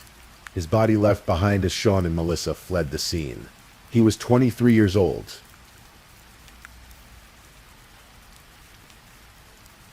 When someone dies violently, there's a moment before the discovery when the world continues as normal. People walk past, cars drive by. Life moves forward, unaware that something terrible has occurred just out of sight. Alex's body was discovered in the early morning hours of February 26th. The location was in Haight-Ashbury, that neighborhood of colorful Victorian houses and busy intersections. When the police arrived, they found a scene of violence that spoke to the intensity of what had occurred. The San Francisco Police Department began their investigation immediately. Homicide detectives canvassed the area, looking for witnesses, collecting evidence, trying to piece together what had happened and who was responsible. In a city the size of San Francisco, with its population of over 800,000 people, finding suspects in a street killing could be challenging. But this case would take an unexpected turn. The medical examiner confirmed what was already apparent from the scene. Alex had died from multiple stab wounds and blunt force trauma. The attack had been sustained and vicious. This was not a crime of passion that ended after a single blow, but rather something that continued well past the point when Alex would have posed any threat. Meanwhile, Sean Ingold and Morrison Lampley had left the city. They traveled north, away from San Francisco, away from the scene of what they had done. They made their way up the coast of California, heading toward another state, perhaps believing that distance would provide safety. They went to Oregon, to the area around Portland, a city where Melissa had grown up, and there, incredibly, they would kill again. In the Fairview area, just outside Portland, there lived a young woman named Audrey Carey. She was 23 years old, the same age Alex Woodworth had been. Audrey was a traveler at heart, someone who had moved through life with a sense of adventure and openness to experience. Those who knew Audrey remembered her warmth, her intelligence, her desire to connect with others. She had spent time traveling, had lived in different places, and had eventually found herself in the Portland area. She was working at a hiking supply store, a job that suited her love of the outdoors. On March 3rd, 2016, just 6 days after Alex Woodworth's murder in San Francisco, Audrey's body was discovered in a public park in Fairview, Oregon. She had been killed in a manner strikingly similar to Alex, stabbed multiple times and beaten. The violence was once again excessive and brutal. The Fairview Police Departments and the Multnomah County Sheriff's Office launched an investigation. They collected evidence from the scene, interviewed potential witnesses, and began the painstaking work of trying to identify who was responsible for this young woman's death. What they didn't know yet, what couldn't have been immediately apparent, was that Audrey Carey's murder was connected to another killing over 600 miles to the south. The connection would become clear soon enough. When police investigate a murder, they follow the evidence wherever it leads. Sometimes that evidence points in unexpected directions. Sometimes the pieces of a puzzle fall into place quickly. And sometimes separate investigations running in parallel suddenly converge. Witnesses near the park in Fairview had seen people matching the descriptions of Sean and Melissa in the area around the time of Audrey's death. Police began to circulate these descriptions, asking the public for help in identifying potential suspects. It didn't take long. Sean Angold and Morrison Lampley were located and taken into custody in Oregon. Initially, they were questioned about Audrey Carey's murder, but as investigators dug deeper as they connected the dots between the two cases, the full scope of what had occurred began to emerge. Both Sean and Melissa eventually confessed to killing Alex Woodworth and Audrey Carey. The confessions came separately, but they aligned in the crucial details. They admitted to the violence, to the stabbings, to leaving two young people dead in the span of less than a week. The motivations they provided were vague and contradictory. At various times, they claimed they had felt threatened, that they needed money, that they had been in the grip of paranoia. Some reports suggested they had been influenced by drugs, possibly methamphetamine, which can induce psychosis and paranoia in heavy users. But ultimately, no explanation could make sense of why two lives had been taken so violently and so needlessly. The legal proceedings that followed would unfold across two states, involving multiple jurisdictions and complex questions of where and how Sean Angold and Morrison Lampley should be tried and sentenced.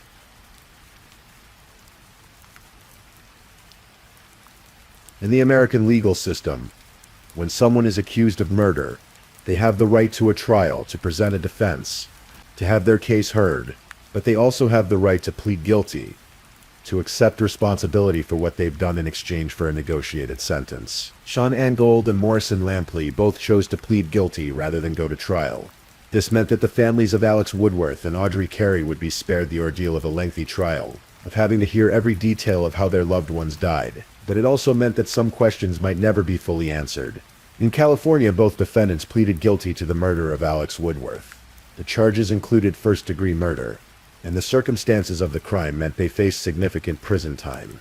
The San Francisco Superior Court sentenced them to lengthy terms. In Oregon, similar proceedings took place for the murder of Audrey Carey. Again, both pleaded guilty, and again they received substantial sentences. The exact structure of their sentences was complex, involving considerations of how time would be served across different jurisdictions and whether sentences would run concurrently or consecutively. Morrison Lampley, who was 19 years old at the time of the murders, received a sentence of 26 years to life in the California case. Sean Angold, who was 24 at the time, received similar sentencing.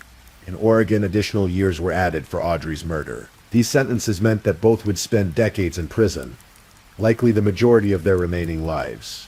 They would grow old behind bars, their youth consumed by the consequences of choices made during a span of less than a week. It's important, in telling a story like this, not to let it be only about the perpetrators, about the violence and the legal proceedings. Because at the center of this story are two people who lost their lives. Two young people who had families and friends and futures that were stolen from them. Alex Woodworth was remembered by those who knew him as someone who struggled, but who kept trying. Life hadn't been easy for him, but he maintained his capacity for friendship, for connection, for kindness. His family spoke of their grief, of the hole left in their lives by his absence. In the Haight-Ashbury neighborhood where Alex died, friends and community members held vigils. They lit candles, shared memories, and mourned a life cut short. These gatherings served as a reminder that every murder victim is more than just a statistic, more than just a name in a case file. They are someone's son, someone's friend, someone who mattered. Alex's murder also highlighted ongoing concerns about safety and street crime in San Francisco, particularly issues related to drug use and homelessness in neighborhoods like The Hague. Community activists use the tragedy as a catalyst for conversations about how to better serve vulnerable populations, how to prevent violence, how to create a safer city for everyone. Audrey Carey's family and friends were devastated by her loss. She was described as vibrant, curious, and full of life. She had traveled extensively, had lived in Hawaii for a time, and had a deep love for nature and the outdoors. Her work at a hiking supply store reflected her passions. Those who knew Audrey organized memorials in her honor. They shared stories of her adventurous spirit, her laughter, her warmth. They spoke of the unfairness of her death, of how someone so young and full of potential had been taken so suddenly and so violently. Audrey's murder also raised questions in the Portland area about public safety in parks and recreational areas. The fact that she had been killed in a public space during daylight hours was particularly disturbing to many residents. It prompted discussions about park patrols, about how to balance the openness and accessibility of public spaces with the need for safety. In both cases, the families faced not only the immediate grief of loss, but also the long process of healing that follows homicide. Unlike deaths from illness or accident, murder adds layers of trauma: the knowledge of intentional violence, the legal proceedings, the media attention, the unanswerable questions about why. Even with confessions and convictions, cases like this leave us with questions. How do two people, neither of whom had previously committed murder, kill two different people in two different states in the span of 6 days? What drives that kind of violence? Some experts have suggested that substance abuse played a significant role. Methamphetamine, in particular, can produce severe paranoia, hallucinations, and a disconnect from reality. Heavy users can experience what's sometimes called meth psychosis, a state in which they genuinely believe they are in danger, or that others are threatening them. Could this explain the claims that Sean and Melissa felt threatened by Alex? Perhaps, though it doesn't explain all aspects of the crimes. Others have pointed to the phenomenon of folie à deux, a French term meaning madness of two, in which a delusion or mental illness is shared between two people in close relationship. In such cases, one person's paranoia or disturbed thinking can be adopted by another, creating a feedback loop that reinforces and amplifies irrational beliefs. The intense relationship between Sean and Melissa, combined with isolation and possible substance use, might have created conditions for this kind of shared disturbance. There's also the uncomfortable question of whether these crimes had an element of thrill-seeking to them. Some evidence suggested that the violence went beyond what would be necessary for robbery or self-defense, that there was an excess to it that hinted at something darker. This is difficult territory to navigate because it forces us to confront the capacity for cruelty that exists in human nature. Whatever the explanations, two people are dead who should still be alive. Two families are forever changed, and two perpetrators will spend the rest of their lives in prison, their own futures extinguished by their own actions. Cases like the murders of Alex Woodworth and Audrey Carey force us to think about larger questions. We live in a society where substance abuse, mental illness, and homelessness create vulnerable populations. Both victims and perpetrators in this case were, in different ways, part of these vulnerable groups. What systems failed that might have prevented these deaths? Were there intervention points that were missed? Should there have been more resources available for people struggling with addiction and mental health issues? These are the kinds of questions that policymakers and community leaders grapple with in the aftermath of tragedies like this. There's also the question of how we think about justice. Lengthy prison sentences serve multiple purposes. They punish the offenders. They protect society by removing dangerous individuals from the community. And they provide some sense of justice to the victims' families. But do they address the root causes of violence? Do they heal the harm that's been done? These are questions without easy answers. The kind of questions that people of good faith can disagree about. What's certain is that the lives lost cannot be recovered, and that the ripples of these murders continue to spread outward, touching everyone connected to the case. Please, if you're still awake, let's move on to our last story.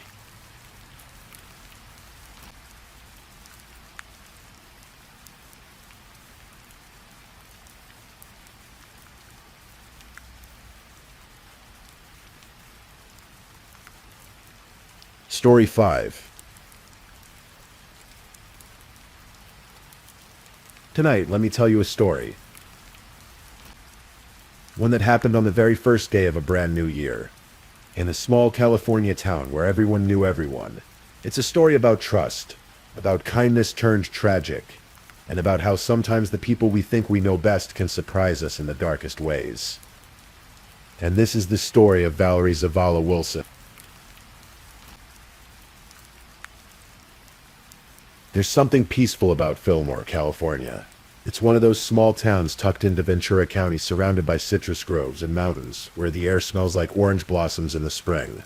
The kind of place where neighbors wave to each other, where high school football games bring out the whole community, where you can walk down the street at night and feel safe. In the early 2000s, Fillmore was home to about 13,000 people.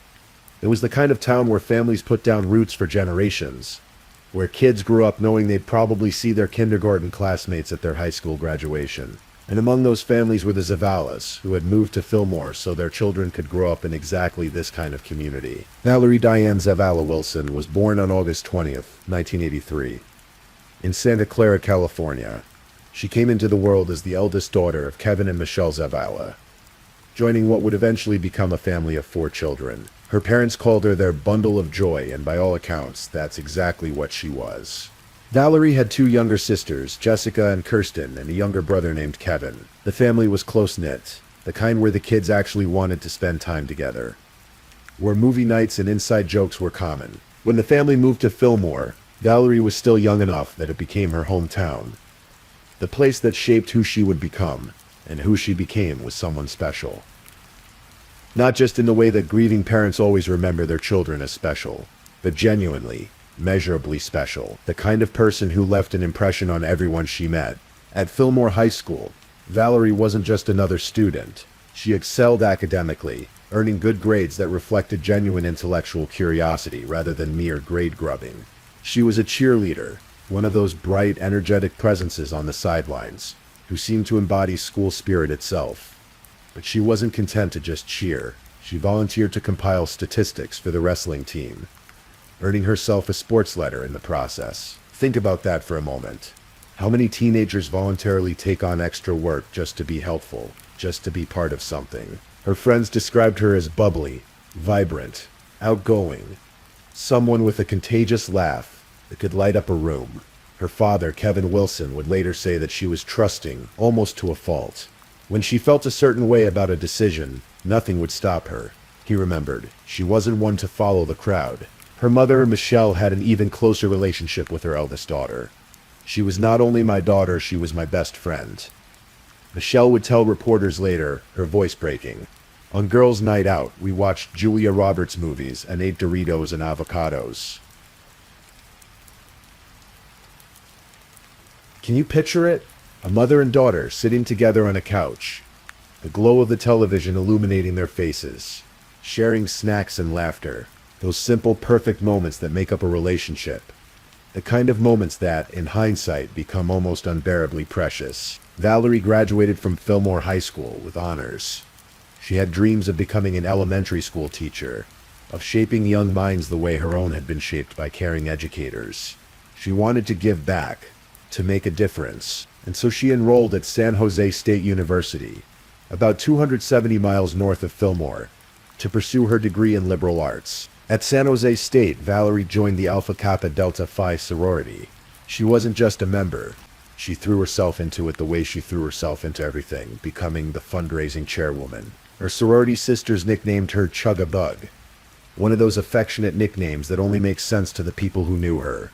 She was the kind of person people confided in, the one you'd go to with your problems because you knew she'd listen, really listen, and try to help. By the end of 2002, Valerie was 19 years old and a sophomore in college. She was home for the winter break, back in Fillmore for the holidays. Christmas had come and gone, and now it was New Year's Eve.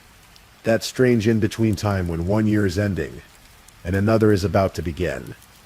A time of parties and nalas, of resolutions and fresh starts. Valerie had been invited to a New Year's Eve party at a friend's house in Fillmore. It was the kind of party that small-town teenagers throw.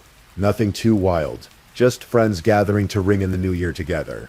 She went with her cousin, Robert Padilla, and her friend Anna Hinojosa. Video footage from the party would later show Valerie in the kitchen, smiling, laughing, in good spirits. She was the designated driver that night, the responsible one, the one making sure everyone got home safely. The party had started around 10 in the evening, and as the hours ticked by and the new year approached, people started to get tired, started to think about heading home. Around 1 in the morning, shortly after the ball had dropped, and 2003 had officially begun, Valerie checked in with her parents.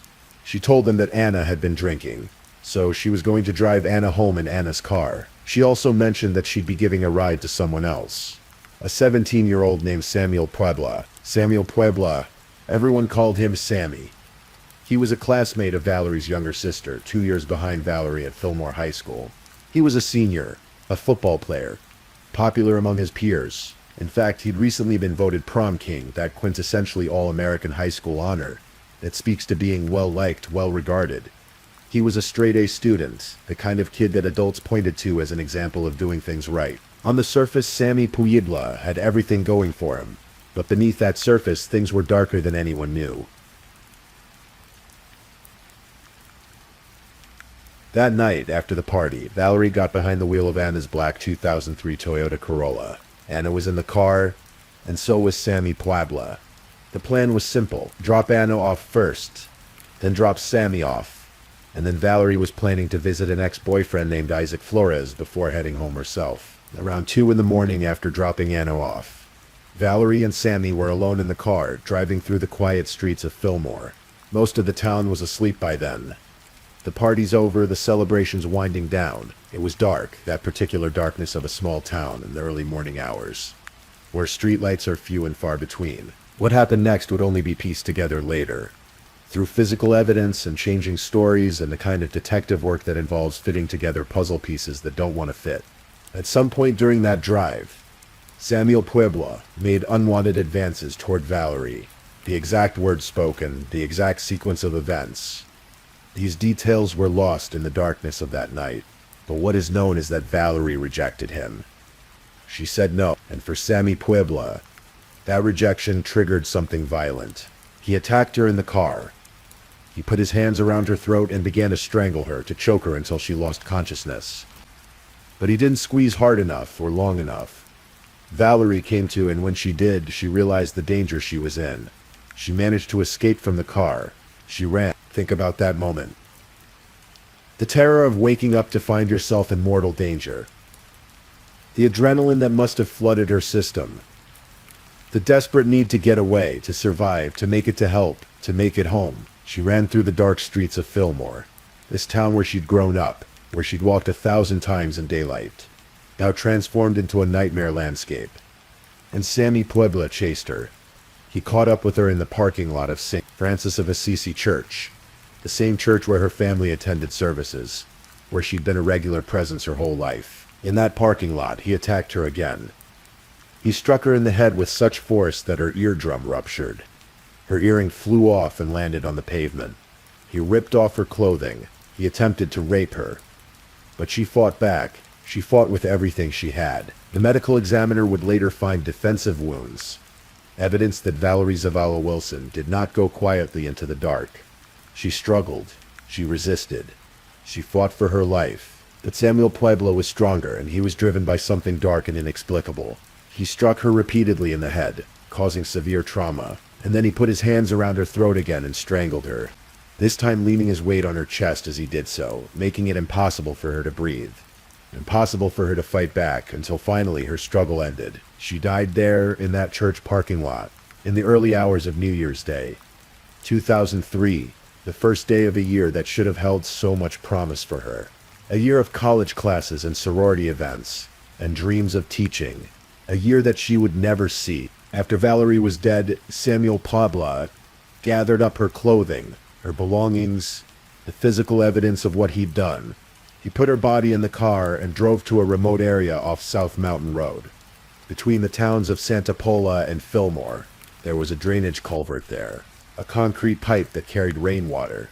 It was isolated, surrounded by citrus groves, the kind of place where you wouldn't expect to find anyone. He dumped her body in that culvert, partially covering it with cypress branches, perhaps thinking that would hide it, would buy him time. Then he left her there in the cold darkness and drove away in Anna's car. The next morning, January 1st, 2003, a young boy was taking a shortcut from his home when he came across something that would haunt him forever. A body in the drainage pipe. Even from a distance, he could tell something was terribly wrong. He ran home and his family called 911. When the Ventura County Sheriff's deputies arrived at the scene, they found Valerie Zavala Wilson's partially nude body in the culvert. Her shirt had been pulled up. Her pants and underwear were missing. She was covered with cypress branches. She wore only one ear. Blood was oozing from her ear, and it wasn't fully dried yet, a sign that she hadn't been there very long. The deputies processed the scene carefully. They found shoe prints. They found evidence that suggested the body had been dragged. That this wasn't where she'd been killed. They took photographs, collected samples, documented everything. And they began the grim work of trying to figure out who this young woman was and what had happened to her. By that evening, Valerie's family had reported her missing. She hadn't come home. She wasn't answering her phone. In a small town like Fillmore, word travels fast. And when the description of the body was shared, her family's worst fears were confirmed. It was Valerie. The autopsy revealed that she had died from asphyxiation, from being strangled. She'd also suffered blunt force trauma to her head. The manner of death was ruled a homicide, and with that determination, a murder investigation began. The detectives, led by Jose Rivera and Chris Dunn, started by retracing Valerie's last known movements. They learned about the New Year's Eve party. They learned that she'd been the designated driver. They learned about the passengers she'd agreed to drop off. Ana Hinojosa and Samuel Puebla. They found Anna's car on the afternoon of January 1st, parked in a grocery store lot in Fillmore.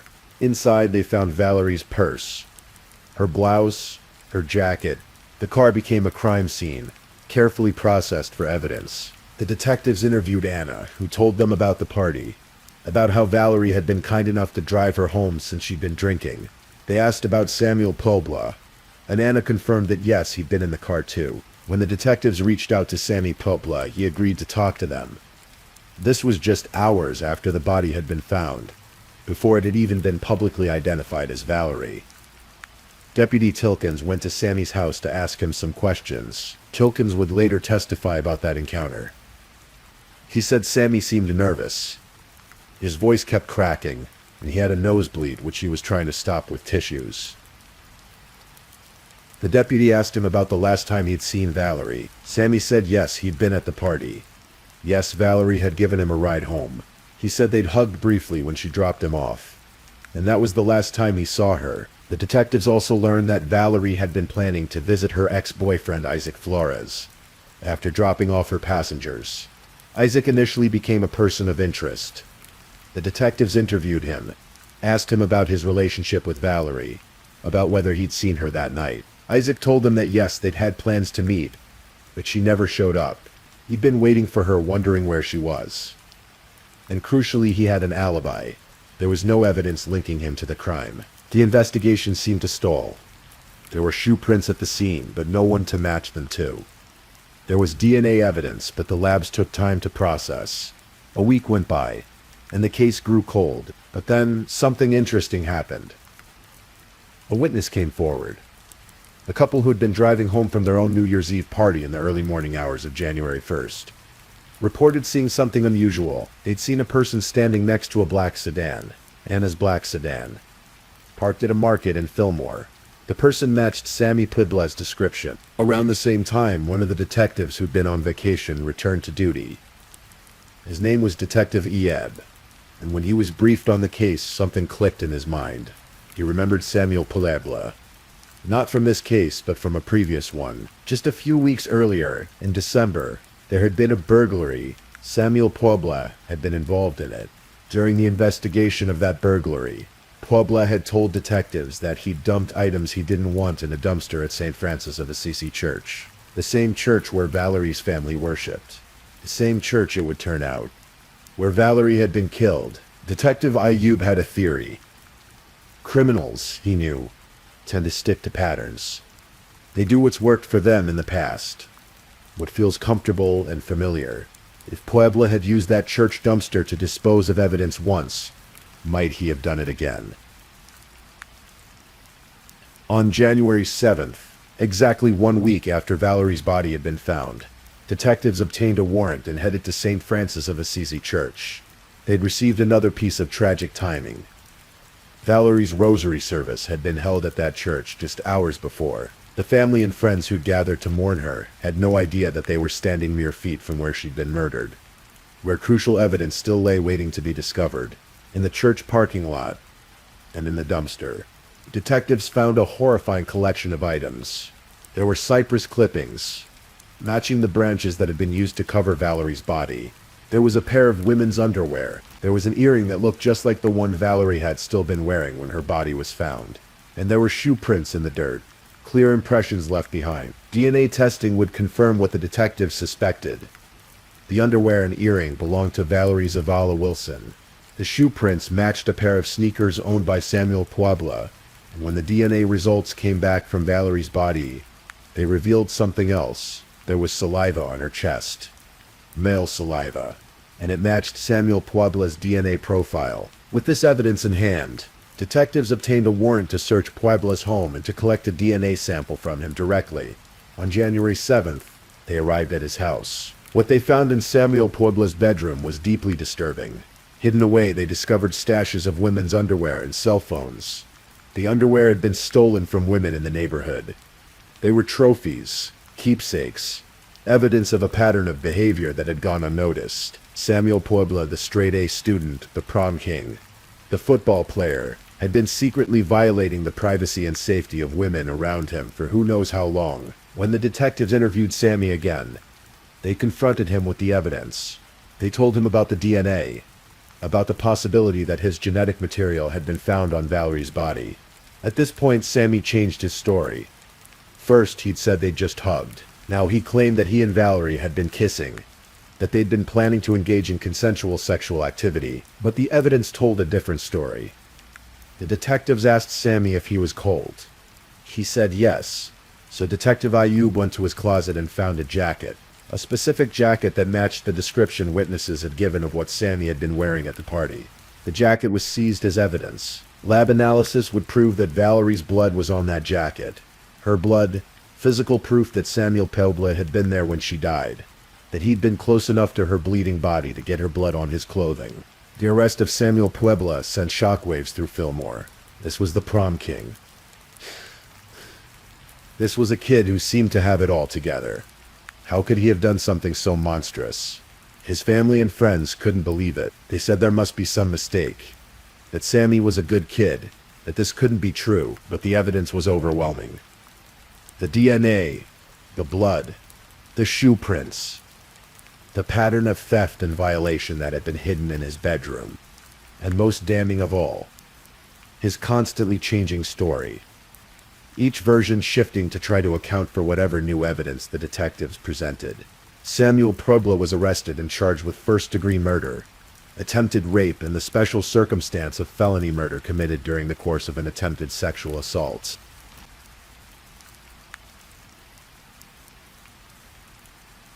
The trial began on July 9th, 2004, about a year and a half after Valerie's death.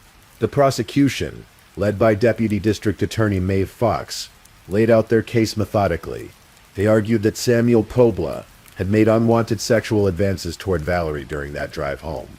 When she rejected him, when she said no, he became violent. They theorized that he'd attacked her in the car, that she'd managed to escape and run, and that he chased her down and killed her in that church parking lot. Then he disposed of her body in the drainage culvert and tried to cover his tracks. The defense attorneys tried their best.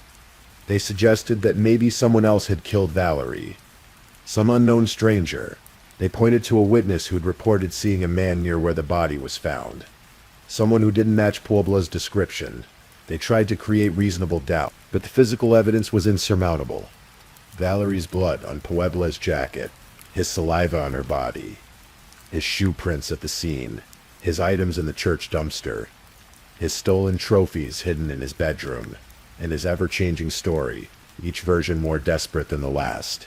The jury deliberated. According to later interviews, there was little disagreement among them. The evidence was simply too strong. On August 2nd, 2004, they returned with their verdict: guilty on all counts. first-degree murder, attempted rape, felony murder during the commission of attempted sexual assault. Because Samuel Puebla had been 17 at the time of the murder, he was ineligible for the death penalty, but he was sentenced to life in prison without the possibility of parole. At the sentencing hearing, Valerie's family members addressed the court. They urged the judge to ensure that Samuel Puebla would never be released, that he would never have the opportunity to hurt another young woman the way he'd hurt Valerie. Michelle Wilson, Valerie's mother, spoke about her daughter, about the light that had been extinguished, about the future that had been stolen. Kevin Wilson, her father, echoed those sentiments. But even in their grief and anger, the Wilsons showed remarkable compassion. Michelle Wilson told reporters that she felt empathy for Samuel Puebla's family, his parents, his siblings. They were victims too, in a way, she acknowledged. Their journey was just beginning, she said. The journey of having to live with what their son and brother had done. But her family, Valerie's family, could at least begin to heal now. The prosecutor, Maeve Fox, told the press that the case was particularly awful because Valerie had no reason to be afraid of Samuel Puebla before he reached his breaking point. He was her sister's classmate. He was a familiar face, someone from their small community. She'd been doing him a favor, giving him a ride home. She'd been being kind, being helpful, being the responsible designated driver. And he'd repaid that kindness with violence and murder. Samuel Puebla was transferred to state prison. As of the latest reports, he's incarcerated at Ironwood State Prison in California, where he's serving his life sentence. Some sources suggest he may become eligible for parole in 2028, though given the severity of his crimes and the life without parole sentence, that seems unlikely. Valerie Zavala Wilson was laid to rest at Bardsdale Cemetery in Fillmore, not far from where she'd grown up, where she'd cheered at football games, where she'd walked to school, where she'd lived her brief, bright life. Her funeral was packed with mourners. Her sorority sisters from San Jose State drove down for the service. The walls of St. Francis of Assisi Church were lined with people who'd come to pay their respects, to say goodbye. Her little brother, Kevin, pressed his lips to a red rose and placed it on her silver casket, then kissed the coffin goodbye.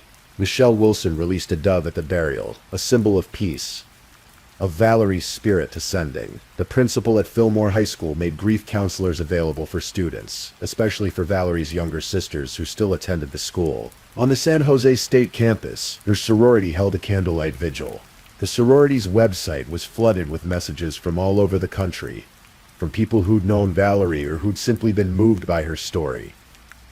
"I am still in shock," wrote a Sacramento sorority sister named Kim. "I cannot believe it. Valerie was such a wonderful person. She was beautiful inside and out. She always brought smiles and laughs to my face." That's what people remembered about Valerie. Not the way she died, though. That was what made headlines. What brought her case to true crime documentaries and television shows. What people who actually knew her remembered was her smile, her laugh, her kindness, the way she volunteered to be the designated driver, the way she helped out with the wrestling team statistics, the way she made time for her sorority sisters and her family, the way she lit up a room just by walking into it. She wanted to be a teacher. She wanted to shape young minds, to make a difference in children's lives. And in a way, maybe she still does. Because her story teaches something important, something difficult but necessary. It teaches us that evil can hide behind a smile, behind good grades and prom king crowns and football jerseys. It teaches us that trust, while necessary for human connection, needs to be tempered with awareness and caution. It teaches us that even in small towns where everyone knows everyone, terrible things can happen in the darkness. But perhaps more than that, Valerie's story teaches us about the preciousness of life, about how quickly everything can change, about how a simple act of kindness, giving someone a ride home, can have unforeseeable consequences. It reminds us to cherish the people we love, to watch Julia Roberts movies and eat Doritos and avocados with our mothers, to make memories while we can. Fillmore, California, changed after that New Year's Day in 2003. The town lost some of its innocence. Parents held their children a little tighter. Young women were more cautious about giving rides to acquaintances. The community that had seemed so safe suddenly felt more vulnerable. But Fillmore also came together in the wake of tragedy. They supported the Wilson family. They showed up at the trial. They made sure that Valerie was remembered not just as a victim, but as the vibrant, loving, ambitious young woman she'd been. On the night of December 31st, 2002, Valerie Zavala Wilson went to a party with friends. She laughed, she celebrated, she welcomed the new year. She made the responsible choice to be the designated driver. She offered kindness to someone who asked for a ride. And for those choices, for that kindness, she paid with her life. It's been over 2 decades now since that terrible night. Valerie would be in her early 40s if she'd lived. She might have become that elementary school teacher she dreamed of being. She might have had a classroom full of students who adored her, who remembered her years later as the teacher who made learning fun, who believed in them. She might have gotten married, had children of her own. She might have grown old with her parents, watched her siblings' children grow up, then the fun aunt at family gatherings. All of those might-have-beens were stolen by a few minutes of violence in a dark parking lot, by one person's inability to accept rejection, to control their impulses, to see another human being as anything more than an object for their own gratification. Samuel Puebla is in prison, and he'll likely stay there for the rest of his life. That's justice of a sort. It protects society from him. It punishes him for what he did. But it doesn't bring Valerie back. It doesn't give Michelle and Kevin their daughter back. It doesn't give Jessica and Kirsten their big sister back. It doesn't give young Kevin his sister back. It doesn't give Valerie's friends and sorority sisters their friend back. And it doesn't give all those future elementary school students the teacher they never got to have. That's the real tragedy of murder, isn't it? It's not just one life that ends. It's all the lives that life would have touched. It's the ripple effects, spreading out endlessly through time. It's the hole left behind in the world, shaped exactly like the person who's gone. On quiet nights in Fillmore, when the citrus blossoms are blooming and the mountains are dark silhouettes against the sky, maybe some people still think about Valerie. Maybe they remember her laugh. Maybe they remember her cheering at football games. Maybe they remember her as that girl who was always willing to help, always willing to volunteer, always there with a smile. And maybe, in remembering her that way, in keeping alive the memory of who she was rather than just how she died, there's a different kind of justice. A way of saying that Samuel Puebla might have taken her life, but he couldn't take her impact, couldn't erase the love she gave and received, couldn't destroy the mark she left on the world in her 19 years. Rest in peace, Valerie Diane Zavala Wilson. August 20th, 1983 to January 1st, 2003. A daughter, a sister, a friend, a student, a cheerleader, a dreamer, gone far too soon, but never forgotten. And that's the story. A true story. A sad story. But one worth telling, worth remembering. Because in the telling, Valerie lives on, just a little bit. And maybe that mattered. Thank you for listening to tonight's true crime story. Rest peacefully knowing that another story awaits you next time, ready to accompany you on another journey toward restorative sleep. But if you're still awake, don't forget to like and subscribe so you don't miss our next true crime stories. And until next time, stay safe and take care. Good night.